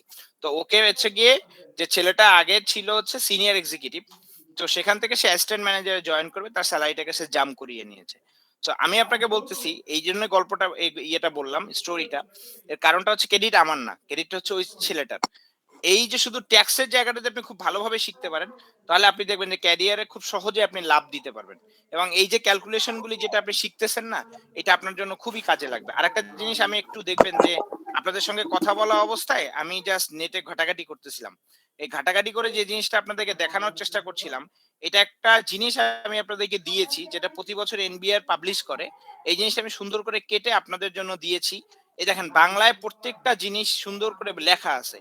যদি ইংলিশ কেউ বুঝতে কারো কোনো কষ্ট হয়, তাহলে সেক্ষেত্রে কি করবেন যে এই জিনিসটা একটু দেখে নিবেন। এই যেমন ধরেন এই যে দেখেন যে প্রভিডেন্ট ফান্ডের যে বিষয়টা আছে, সেই যে ইয়েটা দেখেন মূল বেতনের 1/3 অংশ পর্যন্ত প্রাপ্ত সুদ, এখানে বেতন বলতে মূল মজুরি এবং মহার্ঘ ভাতা বুঝাইবে, অথবা সরকার কর্তৃক নির্ধারিত হার 14.5%, এই দুইয়ের মধ্যে যেটি কম সেই পরিমাণ অঙ্ক করমুক্ত। তো এখন দেখেন বিষয়টা হচ্ছে যে এই দুইটার মধ্যে আপনার কম হবে কোনটা?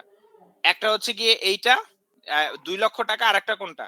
এইটা 13,000, যেটা 14.5%, তার মানে হচ্ছে গিয়ে 13,920 টাকা। এখন দেখেন তো এই দুইটা থেকে তাহলে আপনি সর্বনিম্ন হচ্ছে এইটা, তো এইটা যদি আপনি ট্যাক্স এক্সাম্পশন পান, যদি 14,000 টাকা একটা মাসে আপনি ইনকাম করেন, মানে ওখান থেকে ইন্টারেস্ট পান, তাহলে কি হবে? আপনি মাত্র 80 টাকার উপর আপনাকে ট্যাক্স দিতে হবে। কিন্তু আপনি নিশ্চিন্ত থাকবেন সবসময়, কারণ বাংলাদেশে 14.5% কেউ দেয় না। আর বেসিকের 1/3 তো হওয়ার তো কোনো প্রশ্নই নেই। বুঝতে পেরেছেন বিষয়টা? ক্লিয়ার? জি জি জি, আচ্ছা গেল এবারে বিষয়টা। আমার একটা আছে বলেন ভাইয়া। আপনাদের কিন্তু এটা হোয়াটসঅ্যাপে দেয়া হয়েছে, হোয়াটসঅ্যাপ থেকে ডাউনলোড করে নিয়েন সবাই। পরে কিন্তু বলবেন যে 2 দিন পরে বলবেন ভাইয়া হারাই গেছে, আবার দেন আমাকে। সরি, আমি কিন্তু তখন আসলে এই জিনিস খুঁজে বের করে দেয়া আমার জন্য খুবই খুবই পেইন হয়ে যায়, বিশ্বাস করেন। এই জন্য আমি আপনাদেরকে আগে থেকেই বলে নিলাম যে দয়া করে ডাউনলোড করে নিবেন। জি বলেন ভাইয়া প্লিজ।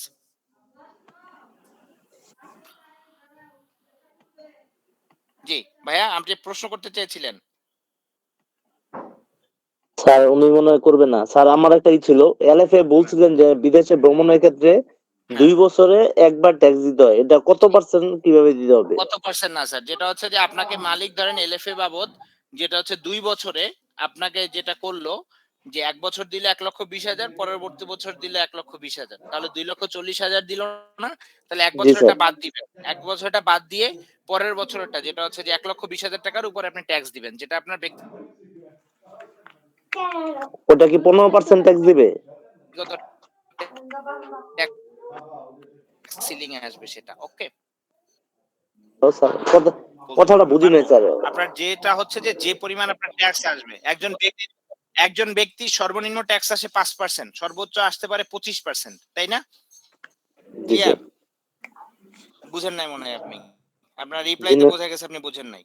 জি না স্যার, আমি কথাটা আবার বলি আপনাকে, শুনেন বিষয়টা হচ্ছে যে আপনার 1 বছরে ইনকাম ধরেন 5 লক্ষ টাকা, তো 3 লক্ষ টাকা তো আপনি ট্যাক্স রিবেট আপনি এমনিতেই আপনার ওখান থেকে ট্যাক্সেবল ইনকাম থেকে 3 লক্ষ টাকা সরকার আপনাকে রিবেট দিয়ে দিয়েছে, তাই না?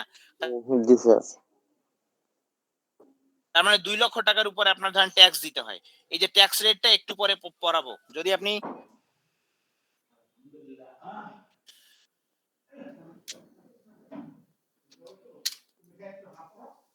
জি শুনতে পাচ্ছেন? এখন শুনতে পাচ্ছি।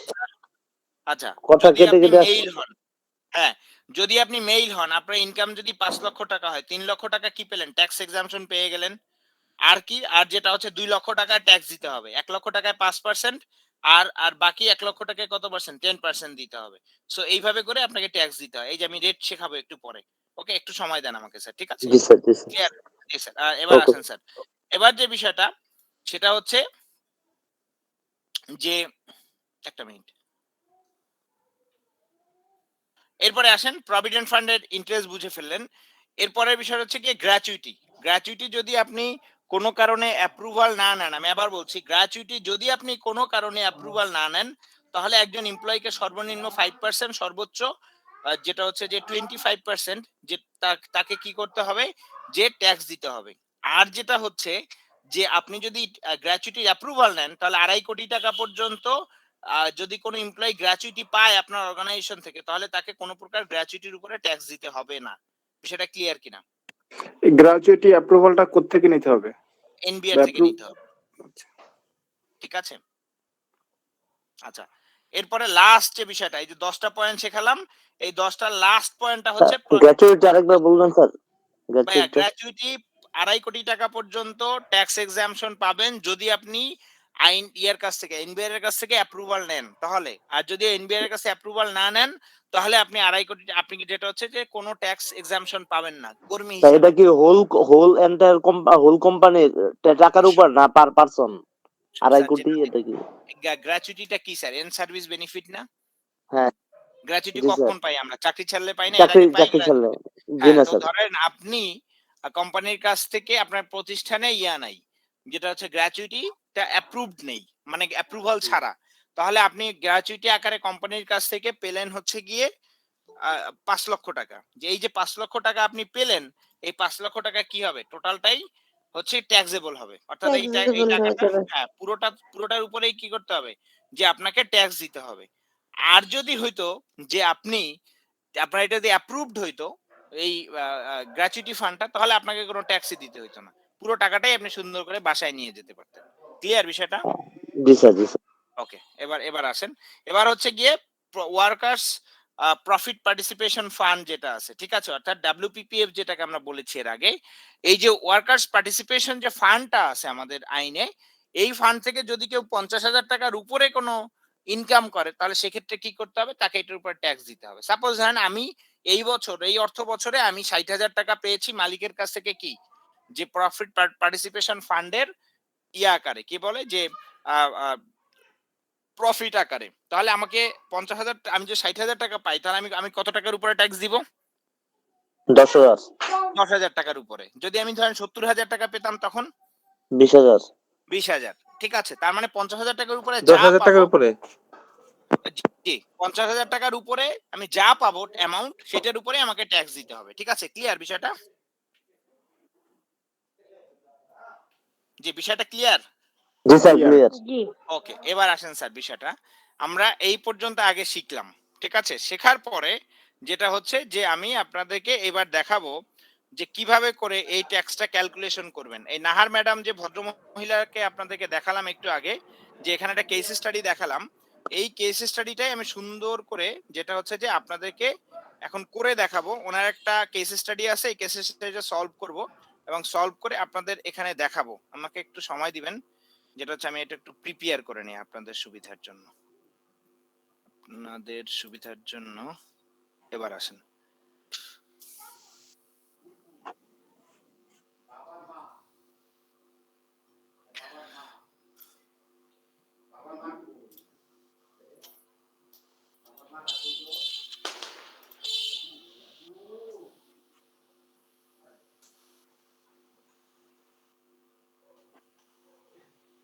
একটুখানি সময় দেন আমাকে।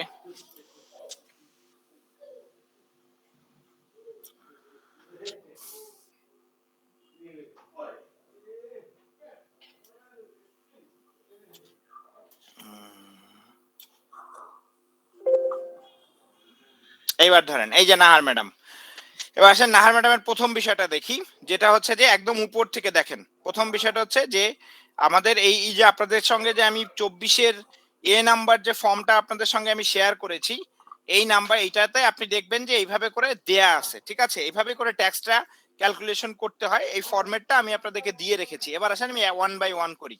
প্রথম বিষয়টা হচ্ছে নাহার ম্যাডামের, এটা আমি প্রথম পড়েন। নাহার ম্যাডাম যেটা হচ্ছে যে, সবাই দেখতে পাচ্ছেন তো? ক্লিয়ার ভাবে দেখা যাচ্ছে স্যার? জি, দেখা যাচ্ছে। দেখা যাচ্ছে।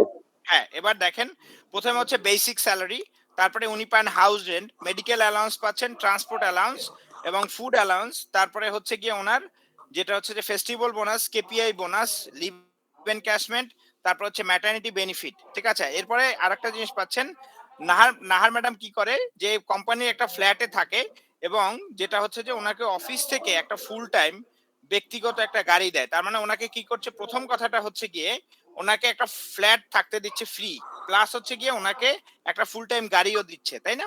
এবং আরেকটা জিনিস দেখেন, নাহার ম্যাডাম প্রভিডেন্ট ফান্ডে কি করে, উনি 80% প্রতি মাসে 8% হারে উনি বেসিক স্যালারি কি করে, যে উনি প্রভিডেন্ট ফান্ডে জমা করে, প্লাস হচ্ছে গিয়ে ওনার একটা সেভিং সার্টিফিকেট, অর্থাৎ যেটাকে আমরা বলছি যে এটা কি বলে স্যার, সঞ্চয়পত্র আছে, প্লাস হচ্ছে কি ওনার WPPF থেকে উনি এবছর 70,000 টাকা পেয়েছে এবং ওনার একটা ডিপিএস আছে, ডিপিএসটা হচ্ছে 1,20,000 টাকা, ঠিক আছে। এই হচ্ছে ওনার টোটাল ইনফরমেশন। এবার আসেন আমরা সুন্দর করে গুছিয়ে করব।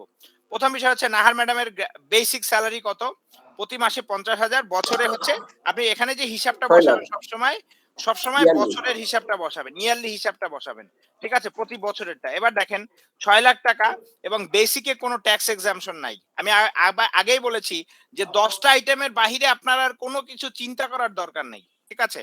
10টা আইটেম শুধু জানবেন, এই 10টার ক্ষেত্রে একটু ভিন্নতা আছে, আর বাকি সবগুলো কি 100% ট্যাক্সেবল। তার মানে যেটা হচ্ছে যে ওনার 60,000 টাকা কি হয়েছে, যে 6 লক্ষ টাকা 100% ট্যাক্সেবল অ্যামাউন্ট, ঠিক আছে, গেল এটা। তারপরে আসেন ওনারে বাড়ি দিচ্ছে, বাড়ি ওনার ভাড়া দিচ্ছে কত বলছিলাম, সেটা হচ্ছে বাড়ি ভাড়া ওনাকে প্রতি মাসে দেয় 28,000, তাহলে এক বছরে আসে কত, এক বছরে আসে ওনার 3,36,000 টাকা। বাড়ি ভাড়ার ক্ষেত্রে কি শিখেছিলাম আমরা স্যার? বেসিকের 50%, হ্যাঁ, অথবা অ্যাট অ্যাকচুয়াল 3 লক্ষ টাকা ইয়ারলি অথবা লক্ষ অ্যাট টাকা, আর 3 লক্ষ অথবা টাকা। additional। এই তিনটার মধ্যে যেটা কম হবে সেটা কি হয়ে যাবে, ট্যাক্স এক্সাম্পটেড হবে। তাহলে ম্যাডামের ইনকাম কত, আমরা নাহার ম্যাডামের ইনকাম হচ্ছে কত, 3,36,000। এর মধ্যে 36,000। থেকে উনি এক্সাম্পশন, তিনটার মধ্যে কম আসছে কোনটা, ওনার 3 লক্ষ টাকা, 3 আর লক্ষ। 36,000 টাকায় উনি ট্যাক্স দিবে, ঠিক আছে, গেল এটা। এরপরে আসেন নাহার ম্যাডামের কি করছে আবার, যে নাহার ম্যাডামকে মালিক কিন্তু একটা বাড়ি দিচ্ছে ফ্রি থাকার জন্য, তাই না? জি মনে আছে? তাহলে জি। ফ্রি বাড়ি দিলে কি হবে, যে 25% কি হবে, ওনার বেসিকের 25% হারে কি দিতে হবে ওনাকে, নাহার ম্যাডামকে এক্সট্রা ট্যাক্স দিতে হবে, তাই না? বেসিকের 25%। রাইট, বেসিকের 25%। হ্যাঁ, তার মানে ওনার বেসিকের 25% কত আসে,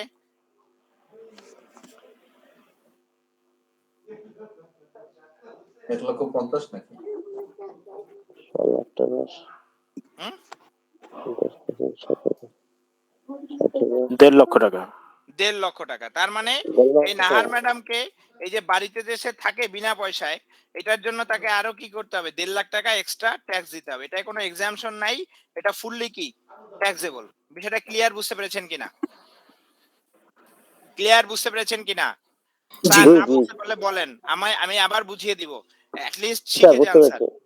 ওকে, এরপরে গেল এটা। আরেকটু প্লিজ আরেকটু রিপিট করে দেন, আরেকবার ভাইয়া, একটু বুঝিয়ে দেন প্লিজ। ভাইয়া যদি আপনাকে আমাদের এই যে আমরা যখন বাড়ি ভাড়া পড়েছিলাম না, বাড়ি ভাড়ার অ্যামাউন্টের উপরে তো এইভাবে হিসাব হবে, কিন্তু বাড়ি যদি ওনাকে দেয়, কোনো বাড়ি যেটাতে উনি ভাড়া দেয় না, ফ্রি, যদি এমন হয় তাহলে ওনাকে কি করতে হবে, 25% ট্যাক্স দিতে হবে। এই যে দেখতে পাচ্ছেন আমার কারসারটা লক্ষ্য করেন, এখানে বলা আছে in case of free accommodation 25% of basic, কি করতে হবে, এই 25% অফ বেসিকের উপরে ওনাকে এক্সট্রা কি করতে হবে, ট্যাক্স দিতে হবে। ট্যাক্স দিতে হবে। এই এক্সট্রা টাকাটা আমি এই যে এখানে সুন্দর করে বসিয়ে দিয়েছি, ঠিক আছে। কত টাকা ওনার ক্ষেত্রে আসবে, হচ্ছে গিয়ে 50,000, 6 লাখ টাকার উপর।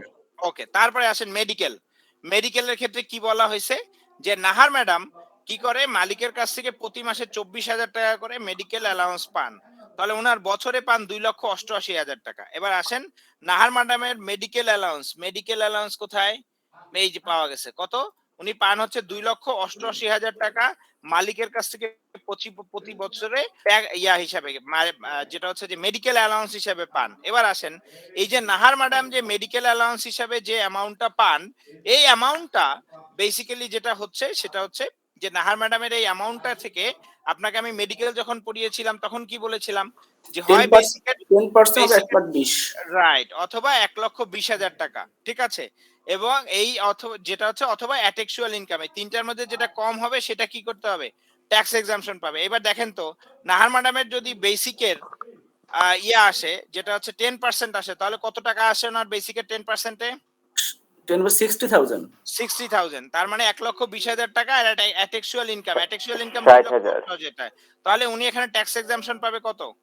60,000 60,000 60,000 টাকা, রাইট। 60,000 টাকা ট্যাক্স এক্সাম্পশন পেলে ওনার এবার ট্যাক্সে যোগ হবে কত টাকা? 2,88,000 2,28,000 2,28,000 টাকার উপরে কি করতে হবে? ওনাকে ট্যাক্স দিতে হবে। ঠিক আছে, গেল। এবার ওনার মেডিকেল অ্যালাউন্সটা গেল। এবার দেখেন মেডিকেল অ্যালাউন্সের পরে নাহার ম্যাডামের কি আছে? Transport allowance. ট্রান্সপোর্ট অ্যালাউন্সে হ্যাঁ, ট্রান্সপোর্ট অ্যালাউন্সে যেটা হচ্ছে উনি প্রতি মাসে 10,000 করে পান। তাহলে উনি কত টাকা দিচ্ছেন এখানে? 1,20,000 1,20,000 1,20,000 টাকা। তার মানে ওনার ট্রান্সপোর্টে আসে কত? কনভিন্স অ্যালাউন্স হচ্ছে 1,20,000 টাকা। কিন্তু ইন্টারেস্টিং জিনিস হচ্ছে কি উনি এখানে ছাড় পাওয়ার কথা কত? 30,000 টাকা, তাই না? 30,000 জি, কিন্তু 30,000 মজার বিষয় হচ্ছে ওনাকে কিন্তু একটা ফুল টাইম গাড়ি দেয়। বুঝতে পারছেন? তাহলে কি উনি কোনো ট্যাক্স এক্সাম্পশন পাবে? না, উনি পুরোটাই ট্যাক্সেবল হয়ে যাবে। কোনো ট্যাক্স এক্সাম্পশন পাবে না। ওনার টোটাল টাকাটাই কি হয়ে যাবে? ট্যাক্সেবল হয়ে যাবে। এবার আসেন যে ওনার আরেকটা বিষয় হচ্ছে গিয়ে এখানে যেটা হয় যে ওনাকে একটা ফুল টাইম গাড়ি দেয়। যদি ফুল টাইম গাড়ি দেয় তাহলে কি ওনার বেসিকের 5% অথবা যেটা হচ্ছে যে ওনাকে আরেকটা জিনিস দিতে বলছে। কি দিতে বলছে? 60,000 টাকা। 60,000 টাকা। এই দুইটার মধ্যে যেটা বেশি হবে, তাহলে কোনটা বেশি হবে? এই 60,000 এর 5% কত আসে? 30,000 30,000 টাকা, তাই না? তাহলে দেখেন যে 30,000 টাকা আসে, তাহলে কত পাবে? তাহলে কি করতে হবে? ওনাকে 60,000 টাকা দিতে হবে না? জি, বেশি জি, যেটা সেটা দিতে বেশি, হবে। রাইট। ওনাকে যেটা করতে হবে 60,000 টাকা এই যে এখানে সুন্দর করে দিয়ে দেওয়া হলো, ফুল ট্যাক্সেবল। ঠিক আছে, গেল এবার এটা। এবার আসেন যেটা হচ্ছে যে ওনার আছে কি food allowance. Food allowance 100% taxable, কারণ এই 10টার মধ্যে ফুড অ্যালাউন্স নেই।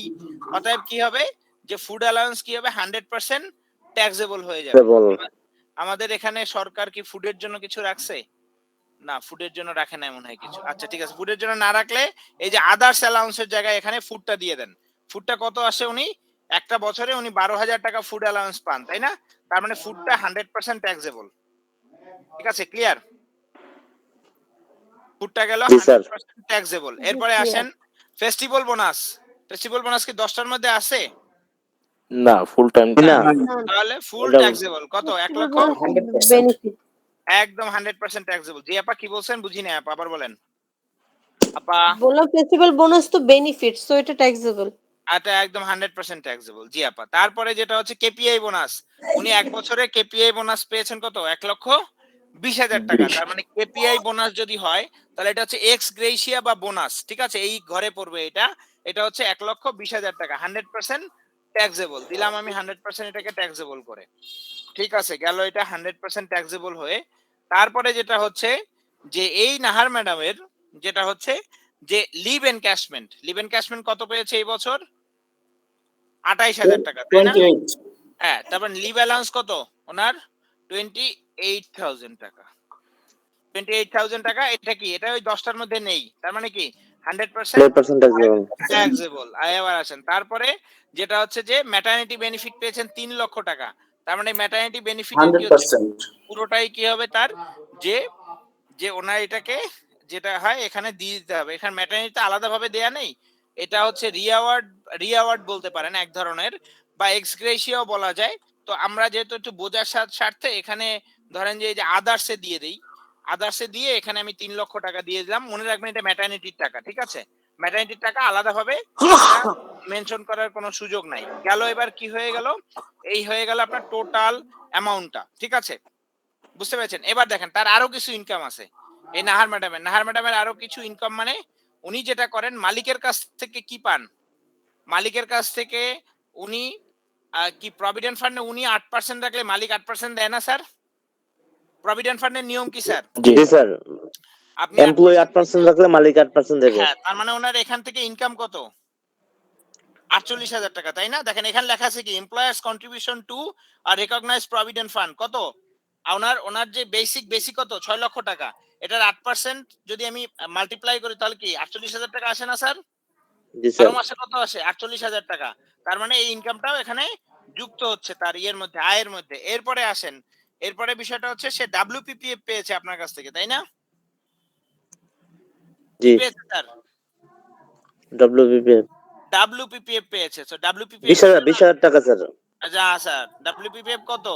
70,000 টাকা ইনকাম 70,000 টাকা ইনকাম, 50,000 টাকা এক্সামটেড। রাইট, এই যে এখানে 70,000 টাকা দিব, এখানে এক্সামটেড কত ওনার? 20,000। 50,000 20,000 এক্সামটেড, 20,000 টাকা 50,000 ট্যাক্সেবল। 50,000 টাকা এক্সামটেড আর 20,000 টাকা কি ট্যাক্সেবল। এই যে এখানে 20,000 টাকা দিয়ে দিলাম, ঠিক আছে। আর কোনো ইনকাম আছে ওনার? দেখেন তো স্যালারি থেকে আছে? পেনশন ডিপোজিট না, পেনশন ডিপোজিট তো আপনি উনি প্রতি মাসে মাসে টাকা জমায়, এখানে ওনার স্যালারি থেকে স্যার- টাকা জমায়। বলেন। স্যার প্রভিডেন্ট ফান্ডে 48,000 টাকা কি যাবে এখানে ট্যাক্সেবলে? হ্যাঁ অবশ্যই যাবে, মালিকের কন্ট্রিবিউশন ট্যাক্সেবল তো স্যার। ও আচ্ছা আচ্ছা, ঠিক আছে। এবার আসেন, বুঝতে পেরেছেন বিষয়টা? ক্লিয়ার কিনা? জি স্যার, ক্লিয়ার। প্রফিট পাইনি স্যার? না, এখানে প্রফিট তো পাইনি, কারণ প্রফিট পেলেও এত আসবে তো না, কারণ আপনি তো এর আগে আমি হিসাব করে দেখাইছি না আপনাকে। জি স্যার, জি স্যার। প্রফিট তো বাংলাদেশের নিয়মে আর আসার সুযোগ নাই। ও আছে? আচ্ছা, হ্যাঁ, জি এই জন্য আমি ওর আগে থেকেই এটা সাইজ করে ফেলেছি। এবার আসেন, ওনার এবার ট্যাক্সেবল ইনকামটা আমরা বের করি। এই যে দেখেন লাস্টের যে ঘরটা, এই 3টা ঘর আছে এখানে, তাই না? দেখেন তো কয়টা ঘর, উপরে দেখেন কয়টা 3টা। ঘর? 3টা ঘর। এই 3টা ঘরের মধ্যে একদম শেষের ঘরটা আপনি যোগ করবেন। এই 3টা ঘরে যেটা শেষের ঘরটা আছে, শেষের ঘরটা টান দিয়ে এই যে এখানে সুন্দর করে সাম করে দেন। কি হয়ে গেল? আপনি পেয়ে গেলেন ওনার টোটাল কত টাকা, যেটা হচ্ছে ট্যাক্সেবল। 18,72,000। এই যে ওনার ট্যাক্সেবল ইনকাম কত? 18,72,000। 18,72,000 টাকা ওনার ট্যাক্সেবল ইনকাম। এবার আসেন, এটার উপরে কিছু বিষয় আছে যেগুলো এখন আমরা জানবো। এটা বের করলাম তার ট্যাক্সেবল ইনকাম, এবার বের করবো তার রিবেট কত। রিবেট মানে কি স্যার? 3 লক্ষ টাকা নেই। সেটা না, ফেরত যাবে আমার। যেটা হচ্ছে যে এবার আসেন, রিবেট বলতে হচ্ছে কি এটা, যে ওনার ইনভেস্টমেন্ট। রিবেটের বাংলা অর্থ কি স্যার? এটা বাট, আমরা বলি বাটটা। বাংলায় আপনি যদি বাংলা অর্থ জানেন তাহলে রিবেটের বাংলা অর্থ হচ্ছে বাটটা। বাটটা মানে হচ্ছে ডিসকাউন্ট, আমরা বলি আসলে বেসিক্যালি এটা ডিসকাউন্ট বলে না, ডিসকাউন্ট না, এটা ডিসকাউন্ট না, এটা ছাড় হবে। এটার উদ্দেশ্য হচ্ছে ছাড়। ছাড়টা কি? এবার আসেন, আমরা ডিসকাউন্ট আর ছাড় তো একই। যেটা হচ্ছে যে ভাইয়া ট্যাক্সের ভাষায় এটাকে ডিসকাউন্ট বলা যাবে না, কারণ ডিসকাউন্টের কিছু নাই। এটা হচ্ছে কি ট্যাক্স থেকে আপনাকে ছাড় দিচ্ছে, এই জিনিসটা আমরা একটু জানি আগে। প্রথম বিষয়টা দেখেন, প্রথম বিষয়টা বলতেছে যে এই ট্যাক্সের ইয়ের ক্ষেত্রে, ছাড়ের ক্ষেত্রে যেটা বলা আছে আমাদের আইনে, সেটা হচ্ছে এরকমের। দেখেন যে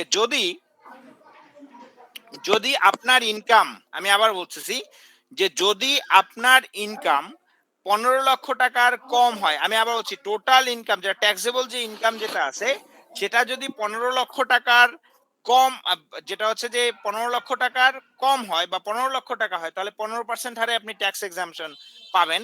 আর যেটা হচ্ছে রিবেট পাবেন। আর একটা বিষয় হচ্ছে গিয়ে যে আপনার যদি অর্গানাইজেশনে যে আপনার যে টোটাল যে ইনকামটা, সেটা যদি 15 লক্ষ টাকার বেশি হয়, তাহলে আপনি 10% হারে ট্যাক্স এক্সাম্পশন পাবেন। এখন দেখেন এই এক্সাম্পশনটা কিভাবে আমরা করব, কত পার্সেন্ট পাবো আমি সেটা দেখেন। এখানে দেখেন actual investment amount by tax payer, অথবা 25% অফ ইনকাম ট্যাক্স, অথবা 1 কোটি টাকা, অথবা lowest amount above 3 will be eligible for investment rebate. ঠিক আছে, দেখেন কিন্তু। এবার আসেন, আমি প্রথমে জিনিসটা বোঝাই। এই 25% কোথা জানেন? এই 25% হচ্ছে গিয়ে এই যে আপনি যে ট্যাক্সেবল ইনকামটা করেছেন, এটা কত বলেন তো ভাইয়া? ট্যাক্সেবল ইনকামটা কত? 18,72,000 টাকা। এবার দেখেন ওনার এই টাকাটার 25%, অথবা 1 কোটি টাকা, অথবা যেটা হচ্ছে উনি অ্যাটেক্সুয়াল যে টাকাটা যেটা হচ্ছে যে উনি ইনভেস্ট করেছেন সেই অ্যামাউন্টটা। ঠিক আছে, এবার দেখেন এই তিনটার মধ্যে কম কোনটা আছে সেটা আগে বের করতে হবে আমাকে। তাহলে বের করতে হলে কি করতে হবে? আগে ইনভেস্টমেন্ট বের করতে হবে, খুঁজে ইনভেস্টমেন্ট কোথায় কোথায় আছে। প্রথম আসেন ভাইয়া, দেখেন এই ভদ্র মহিলার ইনভেস্টমেন্ট কোথায় আছে। একদম এই দেখেন, আমাদের আইন অনুযায়ী এই জায়গাগুলিতে শুধুমাত্র ইনভেস্টমেন্ট অ্যালাউন্স ক্লেম করা যাবে। দেখেন কিন্তু এই জায়গাগুলিতে ইনভেস্টমেন্ট অ্যালাউন্স কি করা যাবে? ক্লেম করা যাবে। তাহলে এখন আমি সর্বপ্রথমে আসি। একটু বড় করবেন ভাইয়া? হ্যাঁ অবশ্যই অবশ্যই, দাঁড়ান একটা মিনিট ভাইয়া। এই দেখেন সর্বপ্রথম যেটা হচ্ছে যে লাইফ ইন্স্যুরেন্স প্রিমিয়াম। এই ভদ্রমহিলার কোনো লাইফ ইন্স্যুরেন্স প্রিমিয়াম আছে? আছে? নাই, ওনার লাইফ ইন্স্যুরেন্স প্রিমিয়াম এই ভদ্রমহিলার নেই। 1 নম্বরে দেখেন কোথাও নেই ওনার লাইফ ইন্স্যুরেন্স প্রিমিয়াম। এরপরে দেখেন 2 নম্বর বিষয়, যেটা হচ্ছে ওনার আছে কি? ওনার আছে হচ্ছে প্রভিডেন্ট ফান্ডে কি আছে, যেটা হচ্ছে কন্ট্রিবিউশন আছে ওনারটা এবং মালিকেরটা।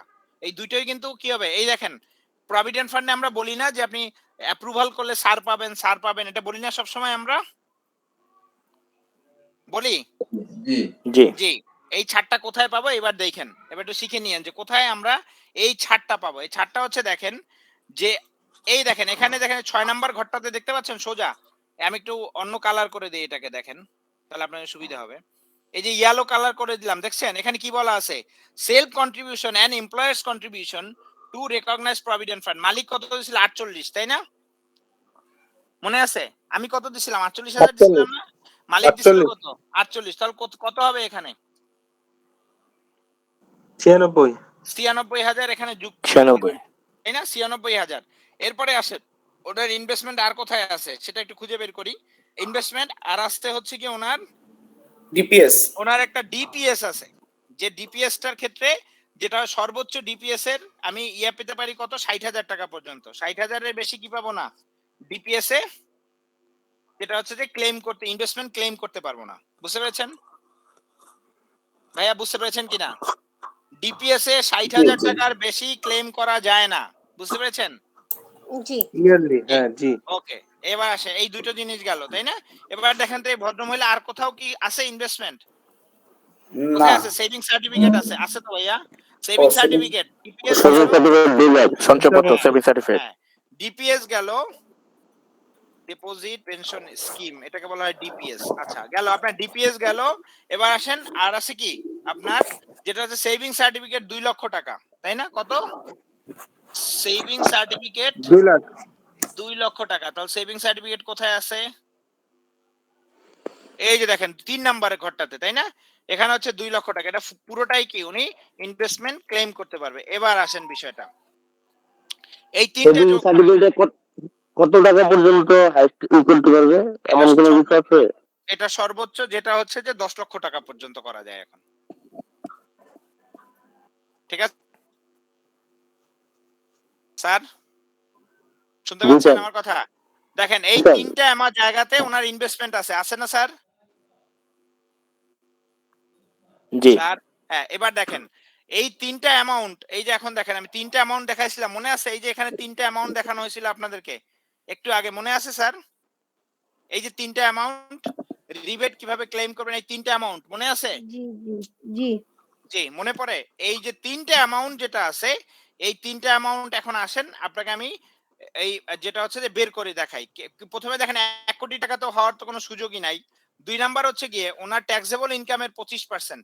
ওনার ট্যাক্সেবল ইনকাম কত ভাইয়া দেখেন তো? কত এটা? 18,72,000। 72,000। এটার যদি আমি 25% করি তাহলে কত আসে? আসে হচ্ছে 4 লক্ষ কত? 68,000, তাই না? 4 লক্ষ 68,000। আর একটা যেটা হচ্ছে যে ওনার অ্যাটেকচুয়াল ইনকাম কত? ইনভেস্টমেন্ট কত? 3 লক্ষ কত? 56,000। 3 লক্ষ 56,000, তাই না? কত টাকা? 3 লক্ষ 56,000 টাকা। 56,000। তাহলে তিনটার মধ্যে কম কোনটা? কম কোনটা ভাইয়া? 3,56,000। 3,56,000। তার মানে এই টাকার উপরে উনি কি করতে পারবে? ট্যাক্স কি রিবেট দাবি করতে পারবে। কি দাবি করতে পারবে? Investment rebate. ইনভেস্টমেন্ট রিবেট, ঠিক আছে? এটাকে বলা হয় ইনভেস্টমেন্ট রিবেট। আবার বলছি, তাহলে এই টাকাটা আমরা এখানে 3 লক্ষ কত? কত ভাইয়া এটা? 3,56,000 টাকা। 56,000। এইবার আসেন 3,56,000 টাকা। 3 লক্ষ, এবার আমি এখানে একটু লিখে নেই। 3,56,000 টাকা। এইটা হচ্ছে আপনার ইনভেস্টমেন্ট, একটু লিখে নেই, ইনভেস্টমেন্ট। এটা হচ্ছে ইনভেস্টমেন্ট। এবার আসেন আপনাকে যেটা আমরা মাথায় রাখবো সেটা হচ্ছে এই অ্যামাউন্টটা, এবং এটা হচ্ছে কি আপনার ইনভেস্টমেন্ট অ্যামাউন্ট। এবার দেখেন তো এই ভদ্রমহিলা ইনভেস্টমেন্ট করেছে এত টাকা, তাই না? এই টাকার উপরে উনি দেখেন তো ওনার ট্যাক্সেবল ইনকাম কত ভাইয়া? এই ভদ্রমহিলা ট্যাক্সেবল ইনকাম 18 লক্ষ 72,000, তাই না? তাহলে দেখেন তো ওনার 15 লাখ টাকা পর্যন্ত 15% ছিল, আর এখানে কত? জি জি। কত পার্সেন্ট? 10%। 15 লক্ষ টাকার উপরে 10%, তাই না? 10%। তাহলে এইবার আসেন এই যে 3,56,000 10% কত? 35,600। 35,600 টাকা। কত টাকা? 35,600। 600 টাকা। এইটা কি ওনার এই 35,600 টাকা আমরা কি করলাম ইয়েলো করে রাখলাম, মনে রাখবেন। এইটা কি, এইটা আসলে বেসিক্যালি হচ্ছে গিয়ে ওনার এই 35,600 টাকা হচ্ছে গিয়ে ওনার ইনভেস্টমেন্টের ক্ষেত্রে যে রিবেটটা উনি ক্লেম করতে পারবে সরকারের কাছে সেটা। এবার আসেন এই ভদ্র মহিলার ট্যাক্স কত আসছে, তাহলে আমরা আগে প্রথমে একটু বের করব ওনার ট্যাক্সটা বের করব। কিভাবে বের করব আসেন, বুঝেন কিন্তু ভাইয়া, ট্যাক্সটা আমি বের করতেছি এখন, একটু মাথায় রাখেন। প্রথম যে বিষয়টা আপনাকে সর্বপ্রথমে যেটা করতে হবে সেটা হচ্ছে যে এই যে অ্যামাউন্টটা আছে 1,87,000 সরি 18,72,000, এই 18,72,000 টাকা কি ওনার ট্যাক্স, ঠিক আছে, মানে ট্যাক্সেবল ইনকাম। এবার ওনার ট্যাক্সটা আমি বের করব। এবার ওনাকে কি করতে হবে যে আপনাকে এই ট্যাক্সেবল সিলিং বের করতে হবে ভদ্র মহিলার জন্য। ভদ্র মহিলা কি মহিলা না, মহিলা যদি হয় নাহার ম্যাডাম, এবং নাহার ম্যাডামের কোনো কি নেই যে কোনো প্রকার যে হ্যান্ডিক্যাপ কোনো বেবি নেই, ঠিক আছে। এই নাহার ম্যাডামের যেটা হচ্ছে উনি একজন ফিমেল ভদ্র মহিলা, এবং এই ভদ্র মহিলার ক্ষেত্রে ট্যাক্স রেট হচ্ছে এটা, দেখেন সবাই দেখেন, ভদ্র মহিলার ক্ষেত্রে ট্যাক্স রেট হচ্ছে এইটা কত ওনার, যেটা হচ্ছে যে ভদ্র মহিলার ক্ষেত্রে, জি ভদ্র মহিলার ক্ষেত্রে এই রেটে আপনাকে ট্যাক্সটা কি করতে হবে যে বের করতে হবে। আসেন এবার আমি প্রথম একটা জিনিস করি, সর্বপ্রথমে আপনার এই ভদ্র মহিলার ট্যাক্সেবল ইনকাম থেকে কি করতে হবে, ওনার বাদ দিতে হবে যে অ্যামাউন্টটা উনি কি পাবে, এক্সামটেড পাবে। আমার একজন দেখেন তো একজন মহিলার ক্ষেত্রে ট্যাক্স প্রথম 3.5 লক্ষ টাকা কি ওনাকে কোনো ট্যাক্স দিতে হবে 3.5 লক্ষ টাকায়? না, দিতে হবে না। তার মানে প্রথমে আসেন এই যে 18 লক্ষ, প্রথমে আমি যেটা করলাম সেটা হচ্ছে যে এই 18,72,000 থেকে 3.5 লাখ টাকা বাদ দেন, কত থাকে? করে ফেলেন এখানে ইকুয়াল টু দিয়ে করে ফেলেন। বলেন ভাইয়া কত থাকে? 15,22,000।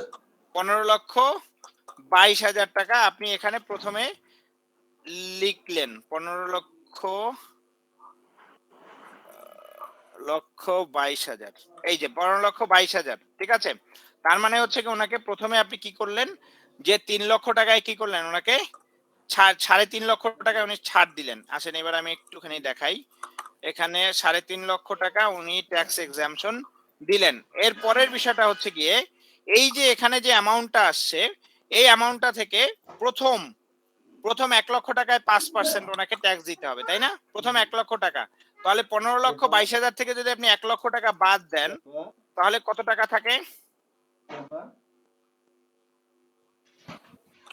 14,22,000। রাইট, 14,22,000। এবার আসেন তার আগে যেটা করতে হবে, এই 1 লক্ষ টাকার ট্যাক্স 5% কত আসে? 1 লক্ষ টাকায় ট্যাক্স 5% 5,000 টাকা। তার মানে এই ভদ্র মহিলা প্রথমে দিল কত আপনাকে? 5,000 টাকা ট্যাক্স দিল, 5,000। ওকে, এরপরে আসেন যে বিষয়টা সেটা হচ্ছে যে এর পরবর্তী 3 লক্ষে কত বলেন তো? 10%। পরবর্তী 3 লক্ষে হচ্ছে গিয়ে 10%। এবার আমি এখানে 3 লক্ষ লিখি, লেখার পরে যেটা হচ্ছে যে 10% কত আসে? 30,000 আসে, তাই না?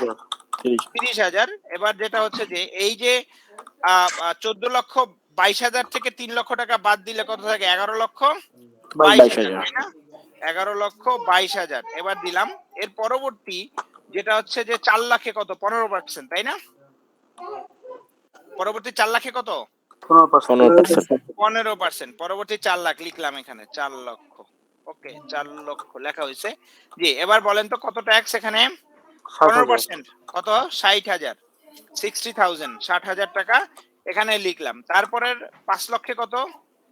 20%। আরেকটা কাজ আছে এখানে, বলেন তো 4 লাখ আগে বাদ দেন। 11 লক্ষ 7,22,000। 7,22,000। এবার যেটা হচ্ছে এর পরবর্তী কত? পরবর্তী 5 লক্ষ, তাই না? পরবর্তী কত? 5 লাখ। 5 লক্ষ। পরবর্তী 5 লক্ষে কত পার্সেন্ট হারে করতে হবে? 20% হারে। তাহলে কত আসে? 1 লাখ। 1 লক্ষ টাকা। 1 লক্ষ টাকা। তার পরবর্তীতে যেটা হচ্ছে যে এরপরে একটা কাজ আছে আমাদের, সেটা হচ্ছে যে পরবর্তী যেটা হচ্ছে যে নেক্সট 33,50,000 কত পার্সেন্ট? 25% হারে, তাই না? তাহলে এবার দেখেন বাকি যেটা আছে, যে অ্যামাউন্টটা আছে, পুরোটাই কি হবে? ট্যাক্স এটা ফ্রি। হচ্ছে যে হ্যাঁ, পুরোটাই ট্যাক্স দিতে হবে 25% হারে। কত এটা অ্যামাউন্টটা? 2,20,000 7,22,000 7,22,000 টাকা। 7,22,000 টাকা। এখানে কত পার্সেন্ট আছে বলেন তো? 25% আসলে এই টাকার উপরে 1,80,500 1,80,500 টাকা। এই হচ্ছে এই ভদ্র মহিলার টোটাল ট্যাক্স আসছে কত? আচ্ছা, এই যে 7,72,000 টাকা দিয়ে 5 লাখ টাকা বাদ যাবে না? আচ্ছা ভাই, ওহো, সরি 22 লাখ। সরি। এখান থেকে 5 লক্ষ বাদ যাবে, রাইট। এখানে থাকবে কত? 2,000 2,20,000 2,20,000, সরি একটু ভুল হয়ে গেছে এখানে ক্যালকুলেশনে। 2,22,000 2,22,000। এইবার এটা বলেন তো এটা কত আসে? 55,500 55,500। এই যে, থ্যাংক ইউ যিনি এটা লক্ষ্য করেছেন, আমি কথার তালে তালে চলে গেছি। এটা হচ্ছে কত? তাহলে আসলো কত না ট্যাক্স? 2.5 লক্ষ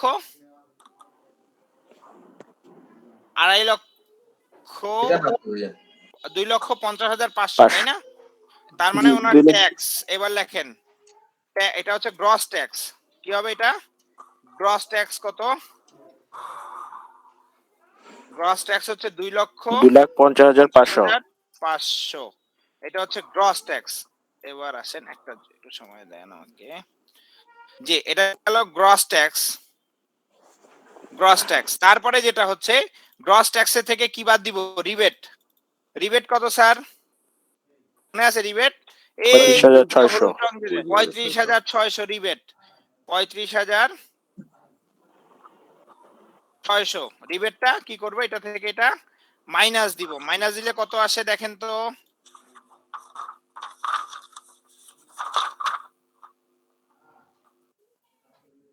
কত আসে স্যার মাইনাস দিলে? এবার হচ্ছে নেট ট্যাক্স কত স্যার?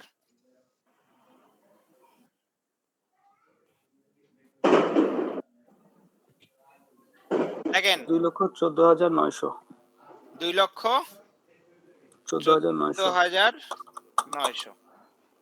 এই যে এতক্ষণে আমরা পেয়ে গেলাম আসল জিনিস, সেই কাঙ্ক্ষিত জিনিস কি স্যার?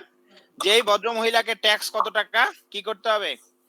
যে দিতে হবে, ওনাকে এই অর্থ বছরে কত টাকা ট্যাক্স দিতে হবে? 2,14,900 এবার আপনাকে একটা ছোট কাজ করতে হবে। আপনি যেহেতু এইচআরে কাজ করেন, আপনাকে এটাকে 12 দিয়ে ভাগ করতে হবে। এটাকে 12 দিয়ে ভাগ কেন? কারণ হচ্ছে গিয়ে যে প্রতি মাসে মাসে কাটতে হবে। আপনার কাছ থেকে ওনার কাছ থেকে আপনাকে যেটা করতে হবে 17,908 টাকা করে ওনার কাছ থেকে প্রতি মাসে আপনাকে ট্যাক্স ডিডাক্ট করতে হবে। বলেন ক্লিয়ার? স্যার আপনার দুইটা ডিভাইসে চালু করা। এটা এআইটি। জি, এটা আপনাকে বলা হয় AIT, advance income tax. AIT, এই যে বুঝতে পেরেছেন? তমল ভাই, জি ভাইয়া, এক্সেল ফাইলটা সেভ করে একটু গ্রুপে দিয়ে দিন ভাই। এই যে আমি এখনই দিয়ে দিচ্ছি ভাইয়া।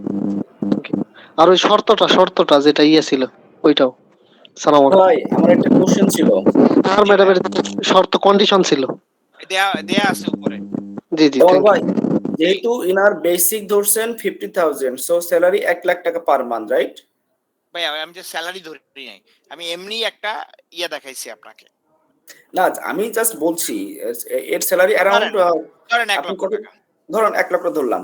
সো 1 লক্ষ টাকা স্যালারিতে পার মান্থ আপনি ট্যাক্স কাটছেন কত? 17,000 টাকা। ভাইয়া এটা 1 লক্ষ টাকা না, এটা ধরেন ওনার স্যালারি অনেক বেশি হবে। ওনার স্যালারি 2 লাখ টাকার উপরে হবে। যদি আচ্ছা, সিটিসি হিসাব করে 2 লাখ টাকার কাছে পড়বে, তাই তো? 2 লক্ষ টাকার কাছাকাছি। আচ্ছা, আমি একটু বলি এখন তাহলে। আমার কিছু এমপ্লয়ি আছে যাদের স্যালারি 1.5 লাখ টাকা করে, বোনাস বাদে ওদের কিন্তু বোনাস সহ হিসাব করলে 2 লাখ প্লাস হয়ে যাচ্ছে। হ্যাঁ, তো সেক্ষেত্রে তার প্রতি মাসে আমরা ট্যাক্স কাটছি 5 থেকে 5,500 টাকা, 4,500 টাকা লাইক দেয়, সেটাতেই কিন্তু তার হয়ে যাচ্ছে। জি, তাহলে সেটা কিভাবে সম্ভব হচ্ছে? এটা হচ্ছে কারণ আছে ভাইয়া। যেটা হয়, আপনি তখন ওনাকে যে কাজটা করছেন সেটা হচ্ছে যে মিনিমাম ট্যাক্স কাটার একটা প্ল্যান আপনারা করেছেন, ঠিক আছে? অর্থাৎ আপনি কম কম করে কাটছেন যাতে করে এমপ্লয়িরা যে জিনিসটা হয় সেটা হচ্ছে যে ও বেশি করে ইনভেস্টমেন্ট করে ট্যাক্স বেনিফিটটা নিতে পারে এইটার জন্য, বুঝতে পেরেছেন? সো এক একটা অর্গানাইজেশন যে কাজটা করতে পারে, যেমন ধরেন আমি এখানে কি করেছি যে অ্যাটেক্সুয়াল আপনাকে হিসাব করে দিয়েছি না, ধরেন এই যে নাহার ম্যাডামের যদি আমি এখানে দেখাতাম যে ওনার 10 লক্ষ টাকা, এখানে ওনার ইনভেস্টমেন্ট আছে কত, ইনভেস্টমেন্ট আছে 3,56,000 টাকা। যদি আমি এটা ধরতাম যে ওনার ইনভেস্টমেন্ট 10 লক্ষ টাকা, তখন কিন্তু ওনার ট্যাক্সের পরিমাণ কমে যেত, বুঝতে পারছেন? ইনভেস্টমেন্ট দেখালেও তো ইনভেস্টমেন্ট প্রুফ দেওয়া লাগে। এখন ভাই ইনভেস্টমেন্ট প্রুফ তো আপনার এখনই দেয়া লাগতেছে না। আপনি যখন স্যালারি নিচ্ছেন তখন কি আপনার ইনভেস্টমেন্ট প্রুফ দিয়ে নিচ্ছেন? আপনি যে ইনভেস্টমেন্ট করেছেন কি করেন নাই বলেন? নিয়ম হচ্ছে নেয়ার, কিন্তু আপনি নিচ্ছেন কি সেটা ভাই বলেন? না আমি এখন নিচ্ছি না, বাট তার তো লাগবে, তার যখন তার দেখাতে লাগবে, ট্যাক্স পাইলে তার লাগবে তখন ধরেন যে সে যদি দেখে যে এই ট্যাক্স তার টিডিএস কাটার পরেও মানে এআইটি কাটার পরেও আরো এক্সট্রা ট্যাক্স দিতে হয়, তখন সে তার নিজে চালান আকারে দিবে, তখন তার মালিকের উপরে তার ইয়া করতে হবে না, বুঝতে পেরেছেন? আচ্ছা, ইভেন আমাদের ফরেন এমপ্লয়ি আছে, সেক্ষেত্রে একজনের স্যালারি 4 লাখ 5 লাখ করি, তাদের ট্যাক্সও কিন্তু 30,000 35,000 এর মধ্যেই আমরা কাটছি, সেটাতেই কভার হয়ে যাচ্ছে। হ্যাঁ, কোনো সমস্যা নাই ভাইয়া। আপনি যেটা আছে যে আপনার ক্ষেত্রে কোনো ভুল আছে এটা না, আপনি যেটা হচ্ছে যে আপনার ওখানে যেভাবে ক্যালকুলেশন করছে আপনি ক্যালকুলেশনটা বের করেন, টান দিয়ে দেখেন যে কোথায় কোথায় কিভাবে করে কোন কম্পোনেন্টসটা কিভাবে দেয়া আছে।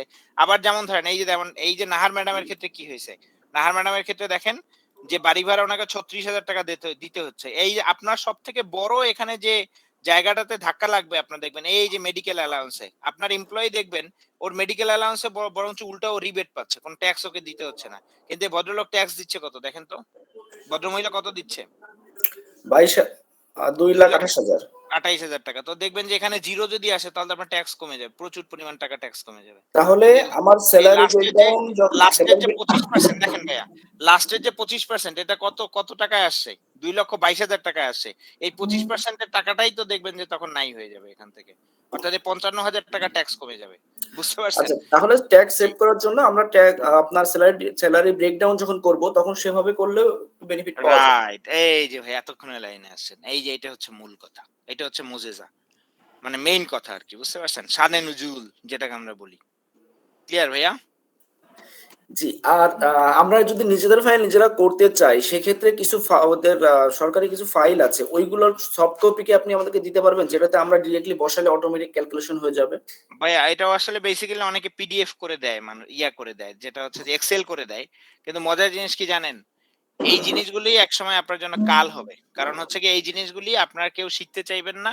এই যে আমি আপনাকে করে করে শেখাচ্ছি, এই জিনিসটা হচ্ছে আপনি আজকে মাথায় একবার বসে গেল না। আপনাকে কিন্তু একটা ছোট টিপস আমি দিয়েই দিয়েছি, সেটা হচ্ছে যে ভাইয়া সবসময় মাথায় রাখবেন 10টা জিনিসের বাহিরে কোথাও স্যালারি ইনকাম ট্যাক্সের কোনো ভেজাল আপনার নেই। তো আপনি এই 10টা জিনিস যদি মাথায় রাখেন তাহলে কিন্তু আপনার সমস্যার সমাধান হয়ে যাচ্ছে। কিন্তু আপনারা কি করবেন জানেন, নো ওয়ান, আমি আপনাকে এখানে বলতেছি যে দেখবেন এখানে প্রায় আপনার 99% লোক কেউ এটার প্র্যাকটিস করবেন না, ঠিক আছে? না করে যেটা করবেন সেটা হচ্ছে এক্সেল ফাইল খুঁজবেন। এবং আমি জানি এক্সেল ফাইল খুঁজে যে বছরে আপডেট পাবেন সে বছর তো পেলেন, আর যে বছর পাবেন না সে বছর তো বুঝে নেই যে কি অবস্থা হয়, বুঝতে পারছেন? সো এই জন্য কখনো অন্যের করা জিনিস কখনো ভাই, আমি একদম আপনাকে বলি যদি ক্যারিয়ার রিয়েলি করতে চান তাহলে নিজের স্টাইল তৈরি করেন। আমি আবার বলতেছি সবসময় নিজের স্টাইল তৈরি করবেন, তাহলে হবে কি যে আপনি অন্যদের থেকে একটু ইয়া হয়ে যাবেন। এবং আপনাকে আমি একটা ঘটনা বলি, আজকে আমি ঘটনাটা জানলাম প্রথম, এর আগে আমি জানতাম না। সেটা হয় কি যে ভাইয়া সচিন টেন্ডুলকার পৃথিবীতে ক্রিকেট আবিষ্কার হওয়ার প্রায় 22 বছর পরে সচিন টেন্ডুলকার একমাত্র খেলোয়াড় যিনি প্রথম ক্রিকেটে যে ডাবল 100 করেছে, সচিন টেন্ডুলকার প্রথম। এবং সচিন টেন্ডুলকারের আগে এর আগে কেউ কখনো ক্রিকেটে ওয়ানডেতে ডাবল 100 করতে পারে নাই। এরপরে যেটা হলো সচিন টেন্ডুলকার এটা করার পরে সেওয়াগ তখন ছিল নন স্ট্রাইকে যখন ছিল তখন সেওয়াগ যেটা করছে ঠিক তার 2 বছরের মধ্যে সেওয়াগ নিজে আবার ডাবল সেঞ্চুরি করে ফেলছে এবং সচিন টেন্ডুলকারের থেকে কম বলে সে ডাবল সেঞ্চুরি করছে। এবং সেওয়াগ যখন ডাবল সেঞ্চুরি করে তখন রোহিত শর্মা ছিল তার নন স্ট্রাইকারে ছিল, এবং নন স্ট্রাইকে থাকার কারণে রোহিত শর্মা যেটা করছে সেটা হচ্ছে যে সে তিনবার এই ডাবল সেঞ্চুরি করছে ওয়ানডেতে। এখন বিষয়টা হচ্ছে কি ভাই, ইন্টারেস্টিং বিষয়টা হচ্ছে এইটা যে এখন আপনি বললেন যে ভাই আপনি তাহলে এই কথাটা বললেন কেন, এটা কেন এক্সাম্পল হিসাবে নিয়ে আসলেন? আমি আসলে কেন নিয়ে আসলাম এক্সাম্পল হিসাবে জানেন? নিয়ে আসছি এই জন্য ভাইয়া যে আপনি যদি একটা এক্সাম্পল সেট করেন, ঠিক আছে, আপনি যদি একটা এক্সাম্পল সেট করেন তাহলে দেখবেন যে অনেকেই আপনার এক্সাম্পলটাকে দেখে ওইটা কি করতে টপকাতে চেষ্টা করবে। তো আমি আপনাকে বলতেছি যে আপনি এমন ভাবে আপনার নিজের এক্সাম্পলটা তৈরি করেন যাতে করে মানুষ আপনাকে একটা সময় ফলো করতে শুরু করে। বুঝতে পারছেন? সো এই জন্য যেটা হয় আপনারা অনেকেই নিজেদের মতো করে নিজেদের জায়গাগুলি তৈরি করে নেওয়ার চেষ্টা করেন। এবং ভাইয়া আমি আপনাদের সবাইকে বলি কখনো এইসব এক্সেল ফাইল খুঁজতে যাবেন না, শুধুমাত্র আপনারা নিজেরা এইভাবে করে করেন। একবার, দুইবার, তিনবার ভুল হবে আমার কাছ থেকে জেনে নেন, আমার কাছে বুঝে নেন যে ভাই এটা কিভাবে, ভাই এভাবে এটা কিভাবে। আমি একবার, দুইবার, তিনবার, চারবার, পাঁচবারের পর আর ভুল হবে না। দেখবেন যে একদম আপনি 100% পারফেক্ট হয়ে গিয়েছেন। বুঝতে পেরেছেন? জি স্যার, প্র্যাকটিস ম্যাক্সিমাম পারফেক্ট। আচ্ছা ভাইয়া, স্যালারি পুরোটাই ট্যাক্সেবল? স্যালারিটা পুরোটাই ট্যাক্সেবল, কিন্তু এই যে 10টা আইটেম শুধু মাথায় রাখবেন যে এই 10টার ক্ষেত্রেই শুধুমাত্র কি ভেরিয়েশন আছে, অর্থাৎ কোথাও একটু একটু আছে, ছাড় আছে আপনার ক্ষেত্রে। আর বাকি সবগুলো আইটেম, যত আইটেম বলবেন সব 100% ট্যাক্সেবল। ভাই এলএফ এর ক্ষেত্রে যে 2 এখানে বছর কি এমন কোনো লিমিট করা আছে যে স্যালারি এত হইতে হলে, স্যালারি এত হলে পরে তার উপরে ট্যাক্স দিতে হবে? বুঝি নাই ভাইয়া কোনটা? যেমন স্যালারি 25 বা 30,000 টাকার উপরে হলে ট্যাক্স দিতে হবে, এমন কোনো রুলস আছে কিনা? না, এমন কোনো রুলস নাই ভাইয়া। যেটা আছে সেটা হচ্ছে আগে ছিল যে কারো যদি বেসিক 15,000 টাকা হতো তাহলে তাকে রিটার্ন জমা দিতে হতো, কিন্তু এখন আর সেই জিনিসটা নাই। এখন একদম 100% এমপ্লয়ি আপনি চাকরি করেন, আপনার যদি বেতন পান মালিকের কাছ থেকে তাহলে আপনাকে ট্যাক্স দিতে হবে, স্ট্রেট কথা। আচ্ছা, এটা কি পিয়নদের ক্ষেত্রে প্রযোজ্য? সবার ক্ষেত্রে প্রযোজ্য ভাই, এখন সবাইকে ট্যাক্স দিতে হয়। আচ্ছা ভাইয়া ওইটা কি ট্যাক্স দিতে হবে না রিটার্ন দাখিল করতে হবে? ওইটা রিটার্ন দাখিল করতে হবে। যদি ট্যাক্সেবল হয় তাহলে তো অবশ্যই ট্যাক্স দিতে হবে। ইয়েস রিটার্ন দাখিল। অনেকের মধ্যে একটা আছে যে রিটার্ন মানে ট্যাক্স, মানে এরকম না একটা না না, এমন না, confusion আছে। এমন না। জিরো। এই যে আমিও প্রতি বছর জিরো রিটার্ন দেই, তো ওইভাবে করে আর আপনি এখনো জিরো রিটার্ন দেন? সেটা কেমন সম্ভব? আমার রিটার্ন ইনভেস্টমেন্ট আপনার তো 24C এর আন্ডারে দেওয়ার কথা। হ্যাঁ, আপনার তো শিডিউল 24C এর আন্ডারে দেওয়ার কথা। দেয়ার তো কথা ভাই, আমি অত কিছু দিয়ে লাভ কি? দিলেই তো দিলাম। স্যার সরকারের চুক্তি ওয়ালাইকুম আসসালাম, বলেন স্যার। আমি আজকে স্যার ওই টিজিডিএইচ এর একটা ক্লাসে ছিলাম, এর জন্য প্রথমের ক্লাসটা পাইনি স্যার। স্যার ওই 10টার কথা বলছিলেন, এই 10টা বাদে স্যার আমাকে একটু করে যদি এখন স্যার ওই কথা বলাই যাবে না, আরো অনেক কিছু বাকি আছে, ওইটা আমি আগে বোঝাই নেই। এবার আসেন যেটা হচ্ছে যে রেসিডেন্ট এন্ড নন রেসিডেন্ট। আমি আবার বলছি রেসিডেন্ট এন্ড নন রেসিডেন্ট। এবার বোঝেন, আপনাদেরকে আমি যেটা বোঝাবো সেটা হচ্ছে স্যার যে বিষয়টা সেটা হচ্ছে আমাদের ফরেন এমপ্লয়ি। আমি আবার বলছি ফরেন এমপ্লয়ি যারা বাংলাদেশে কাজ করে তাদের জন্য আপনাকে স্যালারি ম্যানেজমেন্টের ক্ষেত্রে কি করতে হবে সেই জিনিসটা আপনাকে জানতে হবে এখন। ওকে, এবার আসেন প্রথম বিষয়টা, যদি বিদেশি কোনো এমপ্লয়ি আপনার এখানে থাকে,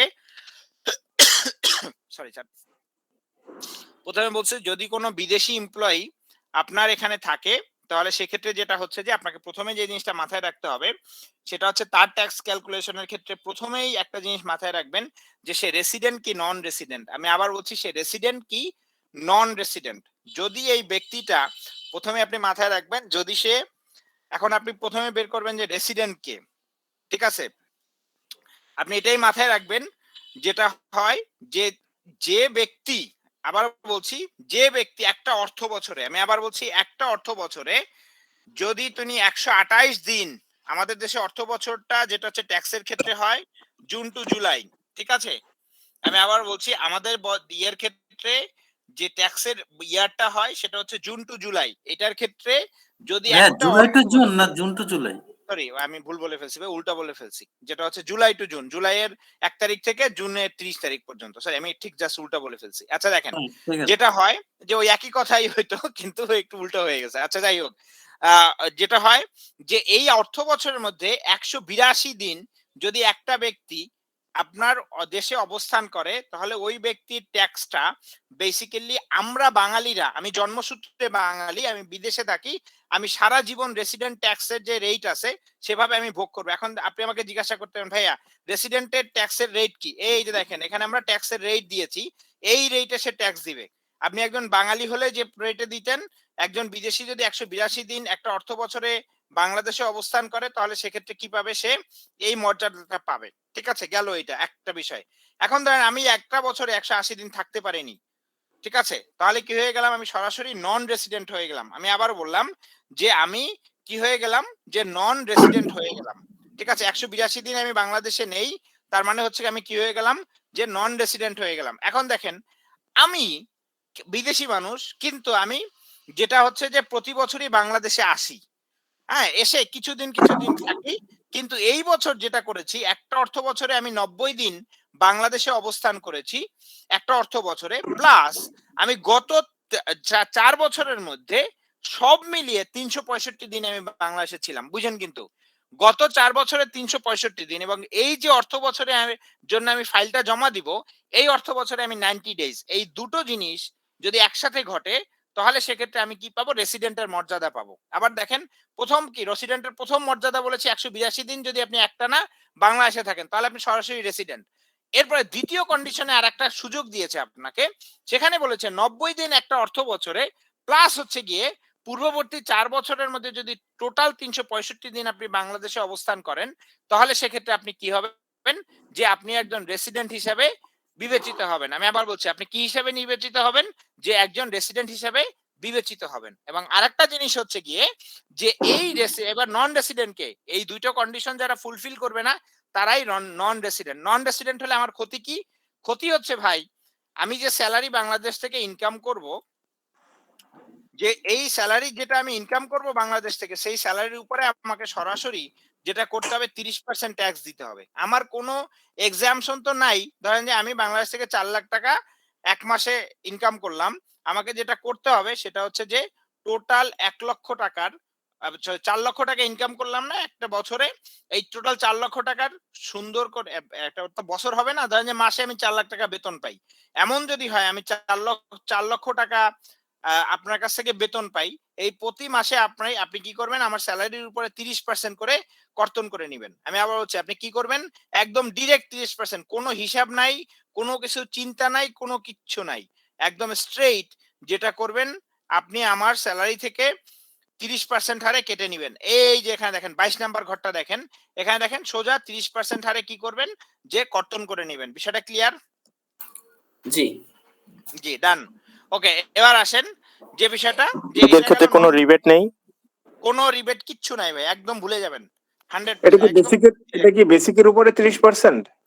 টোটাল আমি এতক্ষণ ধরে বললাম যে 4 লক্ষ টাকা আমি ইনকাম করেছি, 4 লক্ষ টাকার উপরে আপনি 30% কাটবেন সরাসরি, মানে কোনো বেসিক বা কোনো টেনশন নাই, খালি দেখবেন যে ওর ফিগারটা কত, দেখে খালি 30% কাটে দিবেন, শেষ। 4 লক্ষ টাকা 1,20,000 টাকা শেষ, শেষ, একদম ডিরেক্ট। ক্লিয়ার? কোন পার্টিকুলার কাজের ক্ষেত্রে যদি হয়, কোন ভাই, এই যে দেখেন এখানে একটা লিস্ট আছে, এই যে নন রেসিডেন্টের জন্য, এই যে এখানে দেখেন deduction from income of non resident, এই যে এখানে লিস্ট আছে, যে হার বলা আছে এই হারে কাটবেন এখান থেকে সোজা। ভাই এটা ছাড়াও তো আরেকটা বিষয় আছে, যে গভর্নমেন্ট প্রজেক্ট গুলোতে যদি কাজ করে সেক্ষেত্রে তো ট্যাক্স রিবেট পাচ্ছে। আপনি ভাই ওই যে বলছিলাম না, যে নোয়াখালীর গল্প বলছিলাম ওই দিন, যা হচ্ছে যে এক লোক ওয়াজ করতে আসছে, আসার পরে বলতেছে ভাই নোয়াখালীর লোক এখানে আছেন কিনা, তো বলতেছে যে ভাই যেটা হয় যে, এরপরে উনি ওয়াজ শুরু করছে, কেউ কথা বলে না, খুব ভালো নোয়াখালীর লোক নাই, উনি বলতেছে যে ভাই এক আরবে একটা গাছ ছিল পুকুর পাড়ে, ওইটার পাতা যদি পানিতে পড়ে তাহলে সেক্ষেত্রে এটা কুমির হয়ে যায়, আর যেটা হচ্ছে যদি এটা ইয়েতে পড়ে, যেটা হচ্ছে যে ডাঙায় পড়ে, তাহলে এটা বাঘ হয়ে যায়। তো একজন পিছন থেকে উঠে বলছে, বলে হুজুর অর্ধেক কাদায় অর্ধেক পানিতে পড়লে কি হবে তখন? তখন বলছে, এই যে বলছিলাম না নোয়াখালীর লোক এখানে আছেন কিনা। সো বিষয়টা হচ্ছে ওই রকমের, নোয়াখালীর লোক কি করবে, এটা তো জানার দরকার আছে। শুনেন, নোয়াখালীর লোক যেটা হচ্ছে যে পিজা অর্ডার করছে,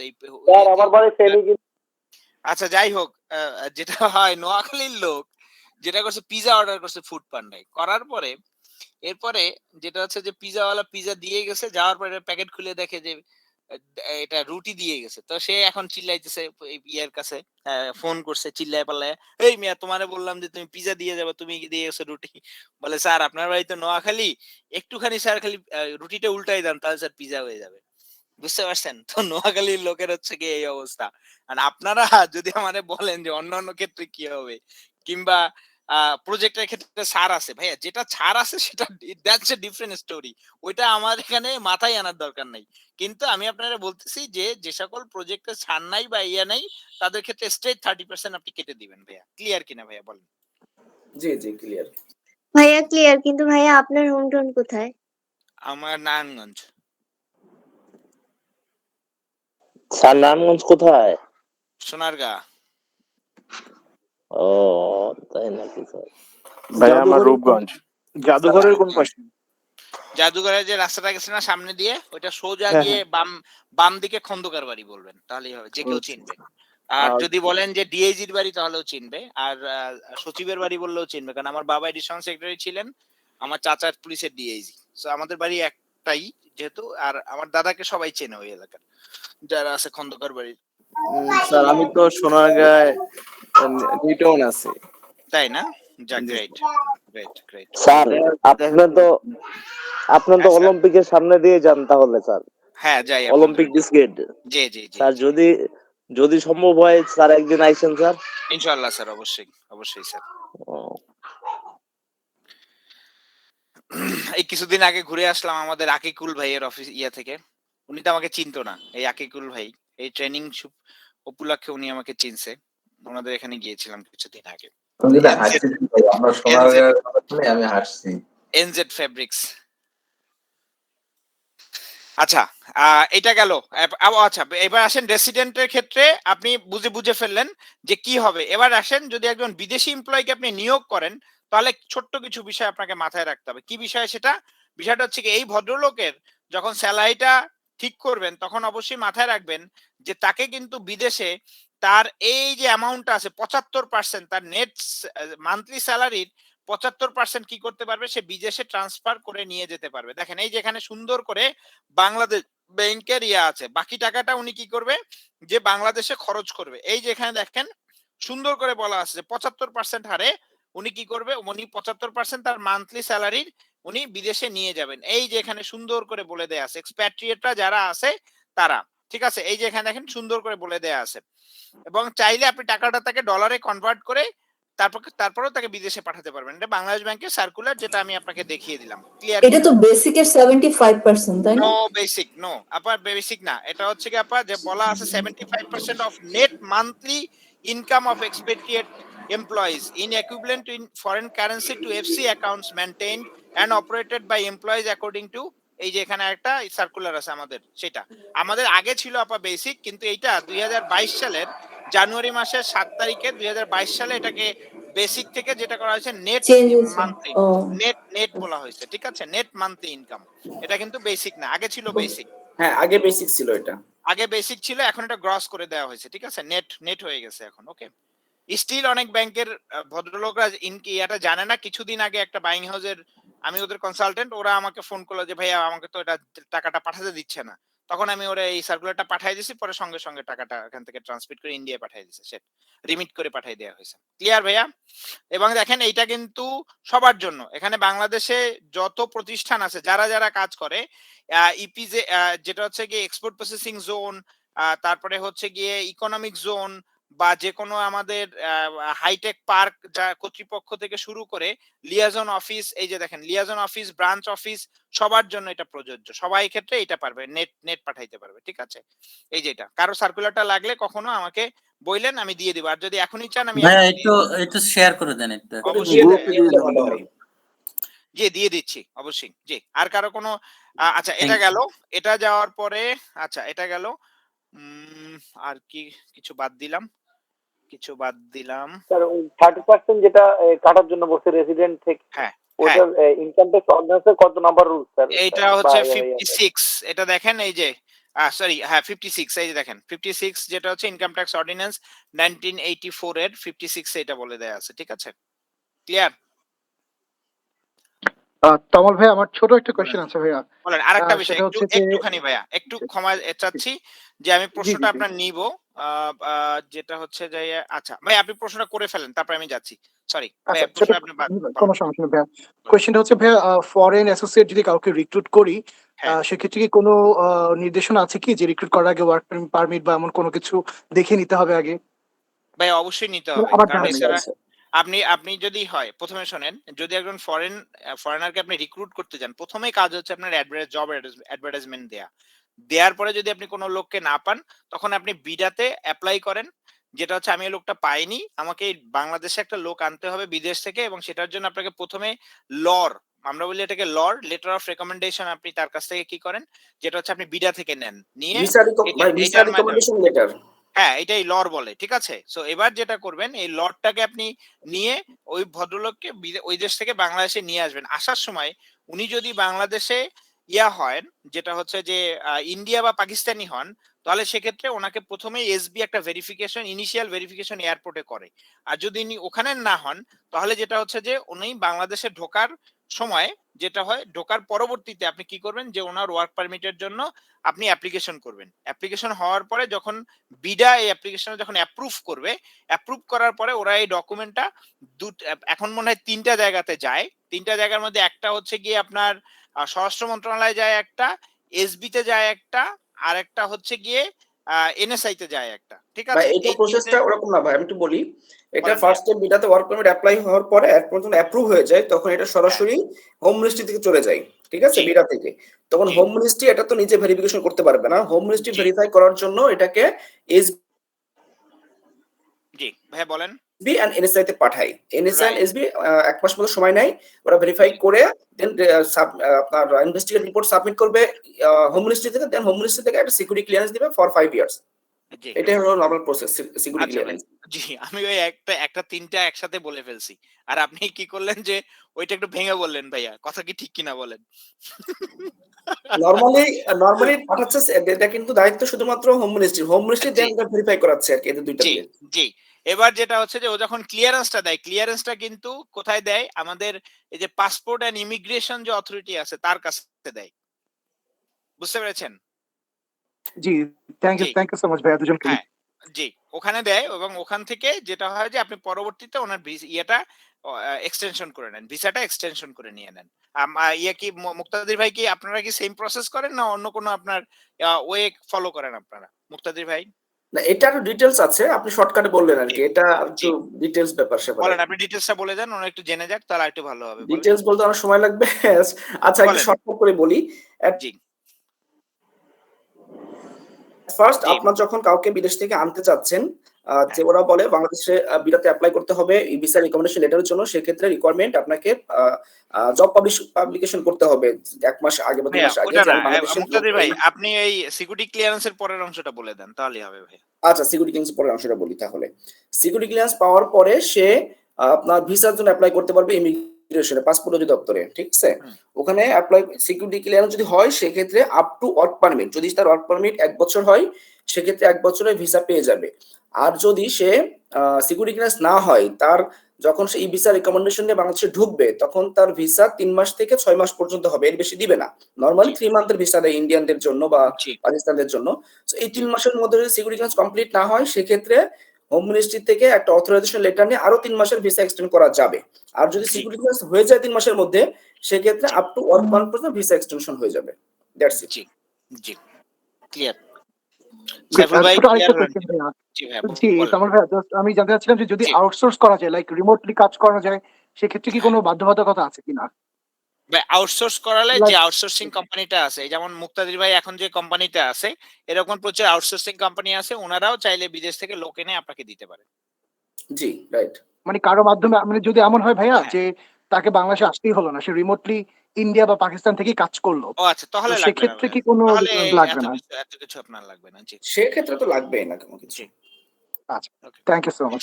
জি আচ্ছা আরেকটা বিষয়, ছোট্ট যে বিষয়টার জন্য বলতে যাচ্ছিলাম, সেটা হচ্ছে যে একজন এমপ্লয়ি যদি কোনো কারণে তার ট্যাক্সের পরিমাণ, যেটা হচ্ছে ট্যাক্সেবল ইনকামের পরিমাণ, দেখলেন যে এমন পরিমাণে আসলো এবং তার ট্যাক্সটা দেখবেন যে ঢাকা বা চিটাগাং সিটি কর্পোরেশনের জন্য 5,000 টাকার যদি কম আসে, তাহলে তাকে 5,000 টাকাই দিতে হবে, ঠিক আছে। এটাকে বলে মিনিমাম ট্যাক্স।